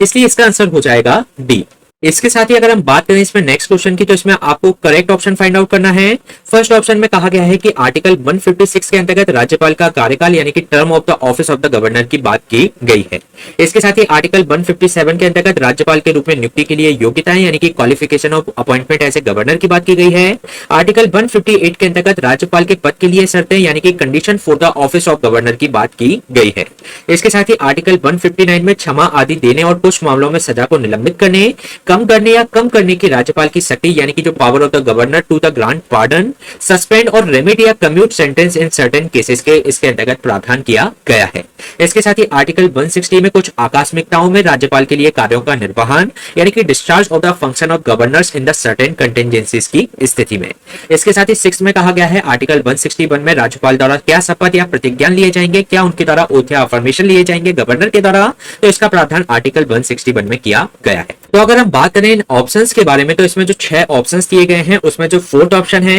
ये जो क्षमा आदि देने और कुछ मामलों में सजा को निलंबित करने, कम करने या कम करने की जो राज्यपाल की शक्ति है ये 159 के अंतर्गत नहीं बल्कि 161 के अंतर्गत ये प्रावधान किया गया है। तो ये जो स्टेटमेंट है इसके अंतर्गत रॉन्ग है। इसके साथ ही जो 6th ऑप्शन में दिया गया है कि आर्टिकल 161 में जो प्रावधान किया गया है राज्यपाल द्वारा शपथ या प्रतिज्ञा का, तो इसमें जो 161 में नहीं बल्कि इसका जो प्रावधान किया गया है वह आर्टिकल 159 के अंतर्गत किया गया है। तो ये दोनों ऑप्शन इसके अंतर्गत इनकरेक्ट है, इसलिए इसका जो आंसर हो जाएगा वह हो जाएगा इसमें A, 1, 2, 3 एंड 5। इसके साथ ही अगर हम बात करें नेक्स्ट क्वेश्चन की, तो नेक्स्ट क्वेश्चन में आपसे पूछा गया है इनकरेक्ट ऑप्शन, जिसमें आपसे पूछा गया है आर्टिकल 124A के अंतर्गत राष्ट्रीय न्यायिक नियुक्ति आयोग, आर्टिकल 143 के अंतर्गत संसद का सचिवालय यानी कि secretariat of the parliament, article 120 में संसद में प्रयोग की जाने वाली भाषा यानी कि जो लैंग्वेज यूज की जाती है पार्लियामेंट में, आर्टिकल 110 के अंतर्गत धन विधेयक की परिभाषा यानी कि डेफिनेशन ऑफ मनी बिल की इसके अंतर्गत बात की गई है। तो अगर हम बात करें इन चारों ऑप्शन के बारे में, तो इसमें जो बी ऑप्शन दिया गया है आर्टिकल 143 का, तो इसमें राष्ट्रपति के पास जो परामर्श संबंधी शक्ति इसके अंतर्गत प्रदान की गई है कि वह सुप्रीम कोर्ट से किसी प्रश्न पर परामर्श ले सकता है। तो ये प्रावधान इसके अंतर्गत 143 के अंतर्गत किया गया है। लेकिन अगर हम बात करें संसद का जो सचिवालय का जो प्रावधान है वह आर्टिकल 98 के अंतर्गत किया गया है। तो ये ऑप्शन इसके अंतर्गत इनकरेक्ट है और हमसे पूछा गया है इनकरेक्ट ऑप्शन, इसलिए इसका आंसर हो जाएगा बी। इसके साथ ही अगर हम बात करें इसमें नेक्स्ट क्वेश्चन की, तो इसमें आपको इनकरेक्ट ऑप्शन फाइंड आउट करना है। फर्स्ट ऑप्शन में दिया गया है कि जब कोई सांसद बिना बताए 60 दिनों तक सदन से अनुपस्थित रहता है तो उसकी सदस्यता इसके अंतर्गत समाप्त हो जाती है। इसके साथ ही सेकंड ऑप्शन में कहा गया है कि आर्टिकल 118 सब क्लॉज 4 के अनुसार लोकसभा अध्यक्ष संसद के दोनों सदनों की जो संयुक्त बैठक की अध्यक्षता करता है, यानी कि जो हाउस ऑफ द पार्लियामेंट की जो ज्वाइंट सेटिंग होती है वह उसको प्रिसाइड करता है लोकसभा का स्पीकर। इसके साथ ही थर्ड स्टेटमेंट में कहा गया है कि भारतीय संविधान का जो अनुच्छेद 105 है संसद के सदनों और उनके सदस्यों की शक्तियां उनके विशेषाधिकारों और उनकी उन्मुक्तियों को इसके अंतर्गत निर्धारित करता है। यानी कि इसके अंतर्गत उनकी क्या पावर्स हैं, क्या प्रिविलेजेस हैं और क्या उनको इम्यूनिटीज प्रदान की गई हैं, उसके बारे में इसके अंतर्गत प्रावधान किया गया है। तो अगर हम बात करें ये तीनों ही ऑप्शंस इसके अंतर्गत करेक्ट हैं, इसलिए इसका जो आंसर हो जाएगा वह हो जाएगा नन ऑफ दिस, यानी कि इनमें से कोई नहीं। इसके साथ ही अगर हम बात करें इसमें नेक्स्ट क्वेश्चन की, तो इसमें आपको करेक्ट ऑप्शन फाइंड आउट करना है। फर्स्ट ऑप्शन में दिया गया है कि आर्टिकल 79 के अनुसार संघ के लिए एक संसद होगी जिसमें राष्ट्रपति और 2 सदन होंगे जिन्हें राज्यसभा और लोकसभा कहा जाएगा। यानी कि आर्टिकल 79 के अकॉर्डिंग इसके अंतर्गत एक पार्लियामेंट होगी यूनियन के लिए, जिसके अंतर्गत एक प्रेसिडेंट और 2 हाउसेस होंगे, एक लोकसभा और एक राज्यसभा। इसके साथ ही सेकंड ऑप्शन में कहा गया है कि संविधान के 5वें भाग के अंतर्गत आर्टिकल 79 से आर्टिकल 122 तक के संसद के गठन, उसकी संरचना, अवधि, अधिकारियों, प्रक्रिया और विशेषाधिकारों और शक्ति का वर्णन इसके अंतर्गत किया गया है। यानी कि उसका कॉन्स्टिट्यूशन क्या है, उसका स्ट्रक्चर क्या है, उसकी ड्यूरेशन, ऑफिसर्स, प्रोसीजर्स या उनके privileges and power of the parliaments के बारे में इसके अंतर्गत बताया गया है। इसके साथ ही थर्ड ऑप्शन में कहा गया है कि राज्यसभा में राज्यों और केंद्र शासित प्रदेशों के प्रतिनिधि होते हैं, जबकि लोकसभा समग्र रूप से भारत के लोगों का प्रतिनिधित्व करती है। यानी कि जो राज्यसभा है ये कंसिस्ट करती है रिप्रेजेंटेटिव ऑफ स्टेट्स और यूनियन टेरिटरीज का, जबकि इसमें जो लोकसभा होती है ये रिप्रेजेंट करती है people of India as a whole. तो अगर हम बात करें इन स्टेटमेंट्स के बारे में, तो जो तीनों ऑप्शंस दिए गए हैं इसके अंतर्गत करेक्ट है, इसलिए इसका जो आंसर हो जाएगा वह हो जाएगा C 1, 2 एंड 3। इसके साथ ही अगर हम बात करें इसमें नेक्स्ट क्वेश्चन की, तो इसमें आपको इनकरेक्ट ऑप्शन फाइंड आउट करना है। फर्स्ट ऑप्शन में दिया गया है कि भारत के जो नियंत्रक एवं महालेखा परीक्षक हैं, यानी कि जो controller and auditor general of India है, वह संसद की लोक लेखा समिति की बैठकों में भाग ले सकता है। यानी कि जो लोकसभा की जो पब्लिक अकाउंट कमेटी होती है उसके अंतर्गत ये पार्टिसिपेट कर सकते हैं। इसके साथ ही जो कैग होता है लोक लेखा समिति की कार्रवाई में मध्यस्थता करते हैं। इस प्रकार वह इस समिति का मित्र और मार्गदर्शक होता है। यानी कि जो कैग होता है वह इसका फ्रेंड और गाइड होता है इस कमेटी का। इसके साथ ही थर्ड ऑप्शन में कहा गया है कि भारत में जो कैग है वह सार्वजनिक धन की प्राप्ति और जारी करने पर नियंत्रण रखता है और इसका लेखा परीक्षा इसकी वह नहीं करता, यानी कि इसको ऑडिट नहीं करता, बल्कि इसके अंतर्गत कंट्रोल रखता है कि रिसीव्ड और जो issue of the public money पर। इसके साथ ही फोर्थ ऑप्शन में कहा गया है कि भारतीय संविधान के अनुच्छेद 148 सब क्लॉज 3 के अनुसार संसद को जो कैग है उसके वेतन एवं सेवा शर्तों को निर्धारित करने का अधिकार दिया गया है। यानी कि जो इसमें आर्टिकल 148 सब क्लॉज 3 है उसके अंतर्गत सैलरी एंड सर्विस कंडीशंस को इसके अंतर्गत निर्धारित किया गया है। तो अगर हम बात करें इन ऑप्शंस के बारे में, तो जो थर्ड ऑप्शन है जिसमें कहा गया है कि भारत का जो कैग है वह सार्वजनिक धन की प्राप्ति और जारी करने पर नियंत्रण रखता है, तो ये इसके अंतर्गत रॉन्ग है, क्योंकि वह सार्वजनिक धन की प्राप्ति और जारी करने पर नियंत्रण नहीं रखता, बल्कि वह उसकी ऑडिट करता है, यानी कि वह उसका लेखा परीक्षा करता है। तो ये ऑप्शन इसके अंतर्गत इनकरेक्ट है और बाकी के जो ऑप्शन है इसके अंतर्गत करेक्ट है, और हमसे इनकरेक्ट ऑप्शन पूछा गया है, इसलिए इसका जो आंसर हो जाएगा वह हो जाएगा सी। इसके साथ ही अगर हम बात करें इसमें नेक्स्ट क्वेश्चन की, तो इसमें आपको इनकरेक्ट ऑप्शन फाइंड आउट करना है। फर्स्ट ऑप्शन में दिया गया है कि जो राज्यसभा की जो अध्यक्षता है वह उपराष्ट्रपति करता है, लेकिन वह उच्च सदन का सदस्य नहीं होता। इसके साथ ही सेकंड ऑप्शन में कहा गया है कि आर्टिकल 66 सब क्लॉज 1 के अनुसार उपराष्ट्रपति का जो चुनाव है एकल संक्रमणीय मत के माध्यम से अनुपातिक प्रतिनिधित्व प्रणाली के अनुसार संसद के दोनों सदनों के सदस्यों से मिलकर बने निर्वाचक मंडल के सदस्यों द्वारा किया जाता है। यानी कि इसका जो चयन किया जाता है वह एक इलेक्टोरल कोलाज के माध्यम से किया जाता है, और इस इलेक्टोरल कोलाज में कंसिस्ट होते हैं इसमें member of the both house of the parliament in accordance with the system of proportional representation by means of the single transferable vote के माध्यम से इनको चुना जाता है।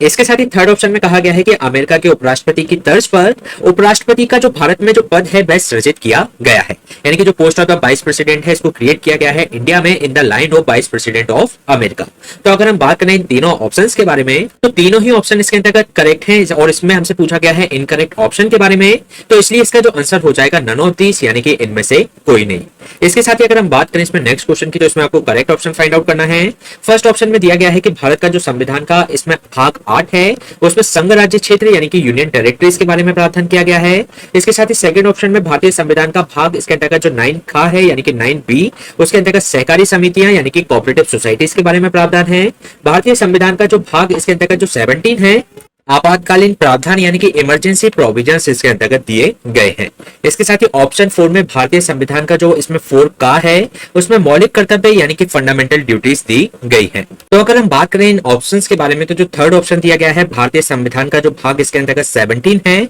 उसमें आपातकालीन प्रोविजन दिए गए हैं, तो इसके अंतर्गत ये रॉन्ग है, क्योंकि जो इमरजेंसी प्रोविजंस है वह इसमें भाग 18 के अंतर्गत दिए गए हैं, तो ये इसके अंतर्गत रॉन्ग ऑप्शन है। जबकि इसके अंतर्गत अगर हम बात करें जो फर्स्ट, सेकंड और जो फोर्थ है वह इसके अंतर्गत करेक्ट है, इसलिए इसका जो आंसर हो जाएगा वह हो जाएगा बी, इसमें केवल 1, 2 एंड 4। इसके साथ ही अगर हम बात करें उसमें नेक्स्ट क्वेश्चन की, तो नेक्स्ट क्वेश्चन में आपको करेक्ट ऑप्शन फाइंड आउट करना है। फर्स्ट ऑप्शन में आपसे कहा गया है कि संविधान सभा की जो पहली बैठक है वह 9 दिसंबर 1946 को हुई थी। इसके साथ ही सेकंड ऑप्शन में कहा गया है कि जो संविधान सभा है यानी कि जो कॉन्स्टिट्यूएंट असेंबली है उसके अंतर्गत जो मई 1949 में इसको राष्ट्रमंडल में भारत की सदस्यता की पुष्टि इनके द्वारा की गई थी, यानी कि जो कॉमनवेल्थ के अंतर्गत जो रेटिफाई किया गया था इंडिया की membership in Commonwealth in mid 1949 में। इसके साथ ही 24 जनवरी 1950 को संविधान सभा ने डॉक्टर राजेंद्र प्रसाद को भारत का पहला राष्ट्रपति इसके अंतर्गत चुना था। इसके साथ ही 24 जनवरी 1950 को संविधान सभा ने अपना अंतिम सत्र इसके अंतर्गत आयोजित किया। तो अगर हम बात करें इन चारों ऑप्शंस की, तो चारों ही ऑप्शंस इसके अंतर्गत करेक्ट है, इसलिए इसका जो आंसर हो जाएगा 1 2 3 4 आर करेक्ट। इसके साथ ही अगर हम बात करें इसमें नेक्स्ट क्वेश्चन की, तो इसमें आपको ये बताना है कि इनमें से कौन से प्रावधान हैं जो कि संसद के साधारण बहुमत द्वारा संशोधित किए जा सकते हैं, यानी कि इनको अमेंड किया जा सकता है by the simple majority of the parliament. इसमें जो फर्स्ट ऑप्शन है जिसमें राज्यों में विधान परिषदों का उन्मूलन या निर्माण की बात की गई है, या इसमें बात की गई है एबोलिशन और creation of legislative council in states. इसके साथ ही सेकंड ऑप्शन में संसद में गणपूर्ति यानी कि quorum in parliament. Third option में निर्वाचन क्षेत्रों का परिसीमन यानी कि डिलिमिटेशन ऑफ कॉन्स्टिट्यूएंसीज। और फोर्थ ऑप्शन में बात की गई है संघ एवं राज्यों की जो कार्यपालिका शक्ति का विस्तार यानी कि extent of the executive power of the union and states. अगर हम बात करें इन तीनों ऑप्शन की, तो तीनों ऑप्शन को इसमें साधारण बहुमत के द्वारा संशोधित किया जा सकता है, लेकिन जो संघ एवं राज्यों की जो कार्यपालिका शक्ति का जो विस्तार है उसको इसमें विशेष बहुमत की आवश्यकता होती है इसको अमेंड करने के लिए। तो इसका जो आंसर हो जाएगा वह हो जाएगा बी 1 2 एंड 3। इसके साथ ही अगर हम बात करें इसमें नेक्स्ट क्वेश्चन की, तो नेक्स्ट क्वेश्चन में आपको इनकरेक्ट ऑप्शन फाइंड आउट करना है। फर्स्ट ऑप्शन में बात की गई है कि भारत के सर्वोच्च न्यायालय ने 2011 के राम जेठमलानी मामले के तहत आर्टिकल 32 के तहत सर्वोच्च न्यायालय की शक्तियों की मौलिक संरचना के तत्वों के रूप में इसको घोषित किया, यानी कि जो सुप्रीम कोर्ट ऑफ इंडिया के द्वारा इसमें डिक्लेयर किया गया power of the supreme Court under the article 32 as the element of the fundamental structure under the Ram Jethmalani case of 2011। इसके साथ ही सेकंड ऑप्शन में कहा गया कि भारत के सर्वोच्च न्यायालय ने 2002 के इसमें ऑल इंडिया जज एसोसिएशन केस के तहत स्वतंत्र न्याय प्रणाली की मौलिक संरचना के तत्व को इसके अंतर्गत घोषित किया, यानी कि जो इंडिपेंडेंट जुडिशियल सिस्टम का जो एक एलिमेंट है फंडामेंटल स्ट्रक्चर के रूप में उसको इनके द्वारा घोषित किया गया। इसके साथ ही सी ऑप्शन में कहा गया है कि भारत के सर्वोच्च न्यायालय ने 1997 में एल चंद्र कुमार केस के तहत आर्टिकल 226 और आर्टिकल 227 के तहत उच्च न्यायालय की जो शक्तियों की मौलिक संरचना के तत्वों के रूप में इसको घोषित किया, यानी कि इसको element of fundamental structure under the L Chandra Kumar case 1997 के अंतर्गत घोषित किया गया। तो अगर हम बात करें ये जो तीनों ही ऑप्शन है इसके अंतर्गत करेक्ट है और हमसे पूछा गया है इनकरेक्ट ऑप्शन के बारे में, तो इसलिए इसका जो आंसर हो जाएगा वह हो जाएगा डी नन ऑफ दीज। इसके साथ ही अगर हम बात करें इसमें 86 क्वेश्चन के बारे में, तो इसमें आपको कुछ फॉलोइंग पार्टिसिपेशन है जो कि इसके इलेक्शन ऑफ प्रेसिडेंट के अंतर्गत पार्टिसिपेट करते हैं, यानी कि इसमें से कौन राष्ट्रपति के चुनाव में भाग लेते हैं। तो इसमें फर्स्ट ऑप्शन में दिया गया है संसद के दोनों सदनों के मनोनीत सदस्य, सेकंड में कहा गया है राज्य विधानसभाओं के निर्वाचित सदस्य, सी में कहा गया है राज्य विधान परिषदों के सदस्य निर्वाचित और नामांकित दोनों द्विसदनीय विधायिका के मामले में। तो अगर हम बात करें जो राष्ट्रपति का जो इसके अंतर्गत इलेक्टोरल कोलाज बनता है उसके अंतर्गत दोनों सदनों के जो मनोनीत सदस्य होते हैं यानी कि जो नॉमिनेटेड मेंबर होते हैं वे राष्ट्रपति के चुनाव में भाग नहीं लेते, तो ये ऑप्शन इसके अंतर्गत इनकरेक्ट हो जाएगा। सेकंड अगर हम बात करें राज्य विधानसभाओं के निर्वाचित सदस्य की यानी कि जो इलेक्टेड मेंबर हैं स्टेट लेजिस्लेचर असेंबली के, तो वह इसके अंतर्गत पार्टिसिपेट करते हैं, तो बी इसका ऑप्शन सही हो जाएगा। जबकि अगर हम बात करें सी ऑप्शन की, तो राज्य विधान परिषदों के सदस्य इसके अंतर्गत पार्टिसिपेट नहीं करते, तो इसका आंसर हो जाएगा बी। इसके साथ ही अगर हम बात करें नेक्स्ट क्वेश्चन की, जिसमें आपको इनकरेक्ट ऑप्शन फाइंड आउट करना है। फर्स्ट ऑप्शन में कहा गया है कि राष्ट्रपति की तरह उपराष्ट्रपति का जो चुनाव है सीधे लोगों द्वारा नहीं बल्कि अप्रत्यक्ष चुनाव की विधि के माध्यम से किया जाता है, यानी कि इसमें मेथड ऑफ इनडायरेक्ट इलेक्शन के माध्यम से इसका चुनाव किया जाता है। इसके साथ ही सेकंड ऑप्शन में कहा गया है कि उपराष्ट्रपति का जो चुनाव है संसद के दोनों सदनों के सदस्यों से मिलकर बने निर्वाचक मंडल यानी कि इसमें के अंतर्गत जो इसमें इलेक्टोरल कोलाज है उसके माध्यम से इसको किया जाता है। इसके साथ ही उपराष्ट्रपति का जो निर्वाचक मंडल होता है उसमें संसद के निर्वाचित और मनोनीत सदस्य दोनों इसके अंतर्गत शामिल होते हैं, यानी कि इसमें इलेक्टेड और नॉमिनेटेड मेंबर दोनों इसके अंतर्गत शामिल होते हैं। जबकि जो प्रेसिडेंट का जो इलेक्शन होता है उसमें केवल इलेक्टेड मेंबर ही इसके अंतर्गत शामिल होते हैं। तो अगर हम बात करें तीनों ही ऑप्शन इसके अंतर्गत करेक्ट है और हमसे पूछा गया है इनकरेक्ट ऑप्शन, इसलिए इसका जो आंसर हो जाएगा डी नन ऑफ दीस, यानी कि इनमें से कोई नहीं। इसके साथ ही अगर हम बात करें इसमें नेक्स्ट क्वेश्चन की, तो इसमें आपसे पूछा गया है कि 1773 के रेगुलेटिंग एक्ट के अंतर्गत बंगाल के गवर्नर को बंगाल के गवर्नर जनरल के रूप में नामित किया गया और उनकी सहायता के लिए कितने सदस्यों की एक कार्यकारी परिषद बनाई गई थी।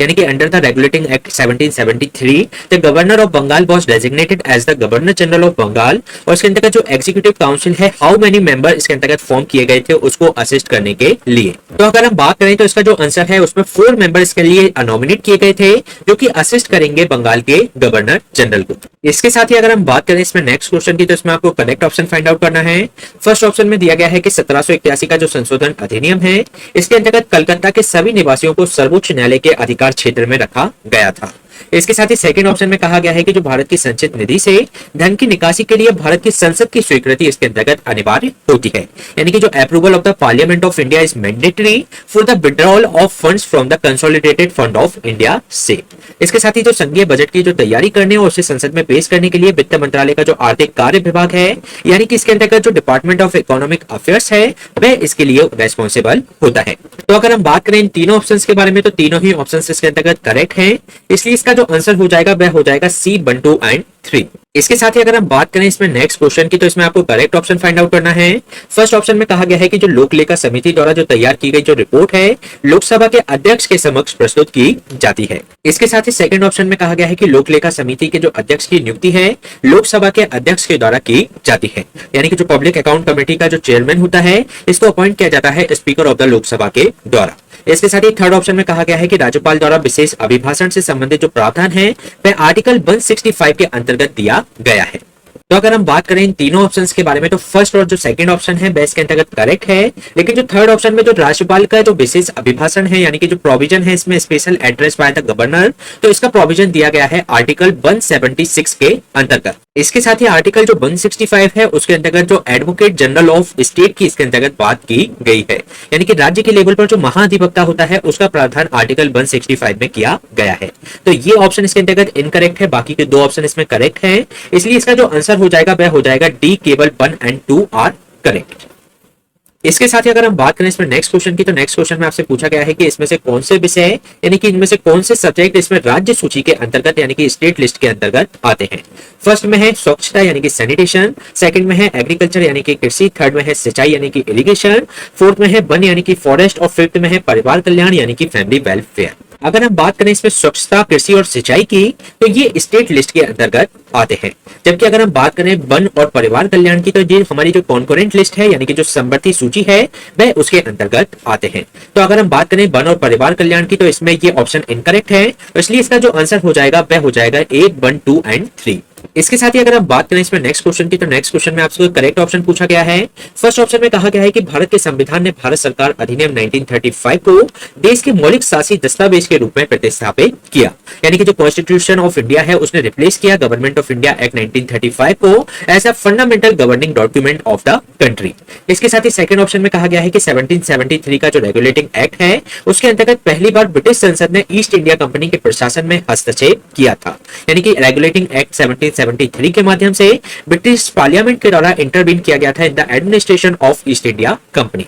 तो अगर हम बात करें तो दोनों ही ऑप्शंस इसके अंतर्गत करेक्ट हैं, इसलिए इसका जो आंसर हो जाएगा सी 1 एंड 2 बोथ। इसके साथ ही अगर हम बात करें इसमें नेक्स्ट क्वेश्चन की, तो नेक्स्ट क्वेश्चन में आपसे पूछा गया है कि निम्नलिखित में से किस चार्टर अधिनियम के अंतर्गत भारत पर व्यापार का एकाधिकार अगले 20 वर्षों की अवधि के लिए बढ़ा दिया गया था, यानी कि इसमें किस चार्टर एक्ट के अंतर्गत जो मोनोपोली है ट्रेड ऑन इंडिया इसको एक्सटेंड कर दिया गया था पीरियड ऑफ नेक्स्ट 20 ईयर्स के लिए। तो ऐसा जो प्रावधान किया गया था 1793 के चार्टर अधिनियम के माध्यम से किया गया था। इसके साथ ही अगर हम बात करें इसमें नेक्स्ट क्वेश्चन की, तो इसमें आपको करेक्ट ऑप्शन फाइंड आउट करना है। फर्स्ट ऑप्शन में दिया गया है कि लोगों को जागरूक करने के उद्देश्य से 1813 के चार्टर कानून द्वारा ईसाई मिशनरियों को भारत आने की अनुमति दी गई, यानी कि इसमें जो enlightenment of the people of India के लिए इसमें जो कृष्णन जो मिशनरीज थे उनको अलाउ किया कि वे इंडिया के अंतर्गत आ सकते हैं। इसके साथ ही 1833 का जो चार्टर एक्ट था उसके अंतर्गत जो बंगाल का गवर्नर जनरल था उसको भारत का गवर्नर जनरल इसके अंतर्गत बना दिया गया। इसके साथ ही 1773 का जो रेगुलेटिंग एक्ट के अंतर्गत जो बॉम्बे और मद्रास प्रेसिडेंसी के जो गवर्नर को बंगाल के गवर्नर जनरल के अधीन कर दिया गया, यानी कि इसके अंतर्गत जो सबऑर्डिनेट बना दिया गया गवर्नर जनरल ऑफ बंगाल के अंतर्गत। तो अगर हम बात करें इसमें जो तीनों ऑप्शंस दिए गए हैं वह इसके अंतर्गत करेक्ट हैं, इसलिए इसका जो आंसर हो जाएगा सी 1, 2 एंड 3 आर करेक्ट। इसके साथ ही अगर हम बात करें इसमें नेक्स्ट क्वेश्चन की, तो इसमें पूछा गया है कि निम्नलिखित में से किस अधिनियम के माध्यम से प्रेसिडेंसी निगमों, वाणिज्य मंडलों, विश्वविद्यालयों और जमींदारों के अलग अलग प्रतिनिधित्व का भी इसके अंतर्गत प्रावधान किया गया था। यानी कि इसमें आपको उस एक्ट के बारे में बताना है जिसमें प्रोविजन इसके अंतर्गत किए गए थे for the separate representation of presidency, corporation, chamber of commerce, universities and landlords के लिए। तो अगर हम बात करें जो भारत परिषद अधिनियम 1909 था, यानी कि जो इंडियन काउंसिल एक्ट था 1909 का, उसके अंतर्गत ये प्रावधान किए गए थे। इसके साथ ही अगर हम बात करें नेक्स्ट क्वेश्चन की, तो इसमें आपको इनकरेक्ट ऑप्शन फाइंड आउट करना है। फर्स्ट ऑप्शन में दिया गया है कि भारत परिषद अधिनियम 1892 के अंतर्गत जो निर्वाचन पद्धति को इसके अंतर्गत पेश किया गया, यानी कि जो इलेक्शन सिस्टम था इसके अंतर्गत इंट्रोड्यूस किया गया था इंडियन काउंसिल एक्ट 1892 में। इसके साथ ही कैबिनेट मिशन योजना द्वारा सुझाए गए प्रस्तावों के तहत नवंबर 1946 में संविधान सभा का इसके अंतर्गत गठन किया गया था। इसके साथ ही थर्ड ऑप्शन में कहा गया है कि जो संविधान सभा था उसकी जो कुल सदस्य संख्या थी वह इसके अंतर्गत 389 थी। तो अगर हम बात करें इन तीनों ऑप्शंस की, तो तीनों ही ऑप्शंस इसके अंतर्गत करेक्ट हैं और हमसे पूछा गया है इनकरेक्ट ऑप्शन, तो इसलिए इसका जो आंसर हो जाएगा नन ऑफ दिस, यानी कि इनमें से कोई नहीं। इसके साथ ही अगर हम बात करें नेक्स्ट क्वेश्चन की, तो इसमें आपको करेक्ट ऑप्शन फाइंड आउट करना है। फर्स्ट ऑप्शन में दिया गया है कि भारत सरकार अधिनियम 1935 ने प्रांतों में द्वैत शासन को समाप्त कर दिया और उसके स्थान पर प्रांतीय स्वायत्तता की इसके अंतर्गत शुरुआत की, यानी कि इसमें गवर्नमेंट ऑफ इंडिया एक्ट 1935 के द्वारा एबोलिश कर दिया गया डायरकी इन द प्रोविंस के अंतर्गत और इंट्रोड्यूस की गई provincial autonomy on its place. इसके साथ ही भारत सरकार अधिनियम 1935 में एक अखिल भारतीय संघ की स्थापना का प्रावधान था जिसमें प्रांतों और रियासतों को इकाइयों के रूप में शामिल किया जाना था, यानी कि इसके अंतर्गत जो भी प्रोवाइड किया गया था for the establishment of the all India union, जिसके अंतर्गत जो प्रोविंस हैं और जो प्रिंसली स्टेट थे उनको इसमें एक यूनिट के रूप में इंक्लूड किया जाना था। इसके साथ ही भारत शासन अधिनियम 1935 में अधिनियम ने केंद्र में द्वैत शासन को अपनाने का प्रावधान किया, यानी कि जो सेंट्रल लेवल पर इसमें डायरकी स्थापित की। इसके साथ ही भारत शासन अधिनियम 1935 में मताधिकार का विस्तार किया गया, यानी कि इसमें फ्रेंचाइज को इसके अंतर्गत एक्सपेंड करने का प्रयास किया गया था। तो अगर हम बात करें चारों ऑप्शंस की, तो चारों ही ऑप्शंस इसके अंतर्गत करेक्ट हैं, इसलिए इसका जो आंसर हो जाएगा डी 1, 2, 3 एंड 4। इसके साथ ही अगर हम बात करें इसमें नेक्स्ट क्वेश्चन की, तो इसमें आपसे पूछा गया है कि सबसे बुजुर्ग सदस्य डॉक्टर सच्चिदानंद सिन्हा को निम्नलिखित में से किस प्रथा का पालन करते हुए विधानसभा के अस्थायी अध्यक्ष के रूप में इनको चुना गया था, मतलब किस प्रैक्टिस के तहत इनका इसके अंतर्गत चयन किया गया था। तो इसमें जो फ्रेंच प्रैक्टिस थी, यानी कि जो फ्रेंच प्रथा थी, उसके माध्यम से इनको इसमें अस्थायी अध्यक्ष चुना गया था। इसके बाद में डॉक्टर राजेंद्र प्रसाद को संविधान सभा का स्थायी अध्यक्ष चुना गया और जो एस.सी. मुखर्जी और बी.डी. कृष्णमाचारी थे उनको संविधान सभा के उपाध्यक्ष के रूप में चुना गया था। दूसरे शब्दों में अगर हम बात करें तो संविधान सभा में 2 उपाध्यक्ष थे, एक थे एस.सी. मुखर्जी और दूसरे थे बी.डी. कृष्णमाचारी। इसके साथ ही अगर हम बात करें इसमें नेक्स्ट क्वेश्चन की, तो नेक्स्ट क्वेश्चन में आपसे करेक्ट ऑप्शन फाइंड आउट करने के लिए कहा गया है। फर्स्ट ऑप्शन में आपसे कहा गया है कि 13 दिसंबर 1946 को भीमराव जी अंबेडकर ने संविधान सभा में ऐतिहासिक उद्देश्य प्रस्ताव को इसके अंतर्गत प्रस्तुत किया, यानी कि जो ऑब्जेक्टिव रिजोल्यूशन था उसको कॉन्स्टिट्यूएंट असेंबली में बी.आर. अंबेडकर के द्वारा प्रेजेंट किया गया। इसके साथ ही सेकंड ऑप्शन में कहा गया है कि जो बेनेगल नरसिंह राव को संविधान सभा के संविधान सलाहकार के रूप में इसके अंतर्गत नियुक्त किया गया था, यानी कि जो बी.एन. राव थे वे कॉन्स्टिट्यूशनल एडवाइजर थे कॉन्स्टिट्यूएंट असेंबली के। इसके साथ ही थर्ड ऑप्शन में कहा गया है कि 26 नवंबर 1949 को भारत के लोगों द्वारा संविधान को अंगीकृत, अधिनियमित और आत्मर्पित किया गया, यानी कि इसको एडॉप्ट किया गया, इनेक्ट किया गया और इसको एक अपने आप में आत्मर्पित इसके अंतर्गत किया। इसके साथ ही फोर्थ ऑप्शन में कहा गया है कि संविधान पूर्ण रूप से 26 जनवरी 1950 को इसके अंतर्गत लागू हुआ। अगर हम बात करें इन ऑप्शंस के बारे में, तो जो फर्स्ट ऑप्शन में दिया गया है कि डॉक्टर बी.आर. अंबेडकर, तो ये डॉक्टर बी.आर. अंबेडकर नहीं बल्कि जवाहरलाल नेहरू के द्वारा इसमें जो उद्देश्य प्रस्ताव है उसको पेश इसके अंतर्गत किया गया था। इसके साथ ही अगर हम बात करें तो इसको पेश किया गया था 13 दिसंबर 1946 को, तो ये ऑप्शन इसके अंतर्गत इनकरेक्ट हो जाता है। बाकी की जो 3 ऑप्शन दिए गए हैं वह इसके अंतर्गत करेक्ट हैं, इसलिए इसका जो आंसर हो जाएगा बी केवल 2, 3 एंड 4। इसके साथ ही अगर हम बात करें इसमें नेक्स्ट क्वेश्चन की, तो नेक्स्ट क्वेश्चन में आपसे ये पूछा गया है कि अलादी कृष्ण स्वामी अय्यर ने संविधान सभा की किस लघु समिति की अध्यक्षता की थी, यानी कि अय्यर के द्वारा इसमें प्रेसाइड किया गया था किस माइनर कमेटी को ऑफ द कॉन्स्टिट्यूएंट असेंबली की। अगर हम बात करें तो जो प्रत्यायक कमेटी थी, यानी कि जो क्रेडेंशियल कमेटी थी, उसकी अध्यक्षता की गई थी अलादी कृष्ण स्वामी अय्यर के द्वारा। इसके साथ ही अगर हम बात करें हाउस कमेटी की, तो इसकी अध्यक्षता की जा रही थी बी पट्टाभी सीतारामैया के द्वारा। इसके साथ ही ऑर्डर ऑफ बिजनेस कमेटी था, यानी कि जो कार्य संचालन समिति थी, उसकी अध्यक्षता की जा रही थी डॉक्टर के.एम. मुंशी के द्वारा। इसके साथ ही संविधान सभा के कार्यों के लिए जो समिति थी, यानी कि कमेटी थी on the function of the constituent assembly के लिए, तो इसकी अध्यक्षता की जा रही थी जी.बी. मावलंकर के द्वारा। तो ये हमने डिस्कस किया टेस्ट नंबर 8 को, और इसमें हमने पॉलिटी से रिलेटेड क्वेश्चंस का डिटेल में डिस्कशन किया, और इसी तरीके के सेशन हम आपके बीच में लाते रहेंगे। जुड़े रहिए स्टडी फॉर सिविल सर्विसेज से।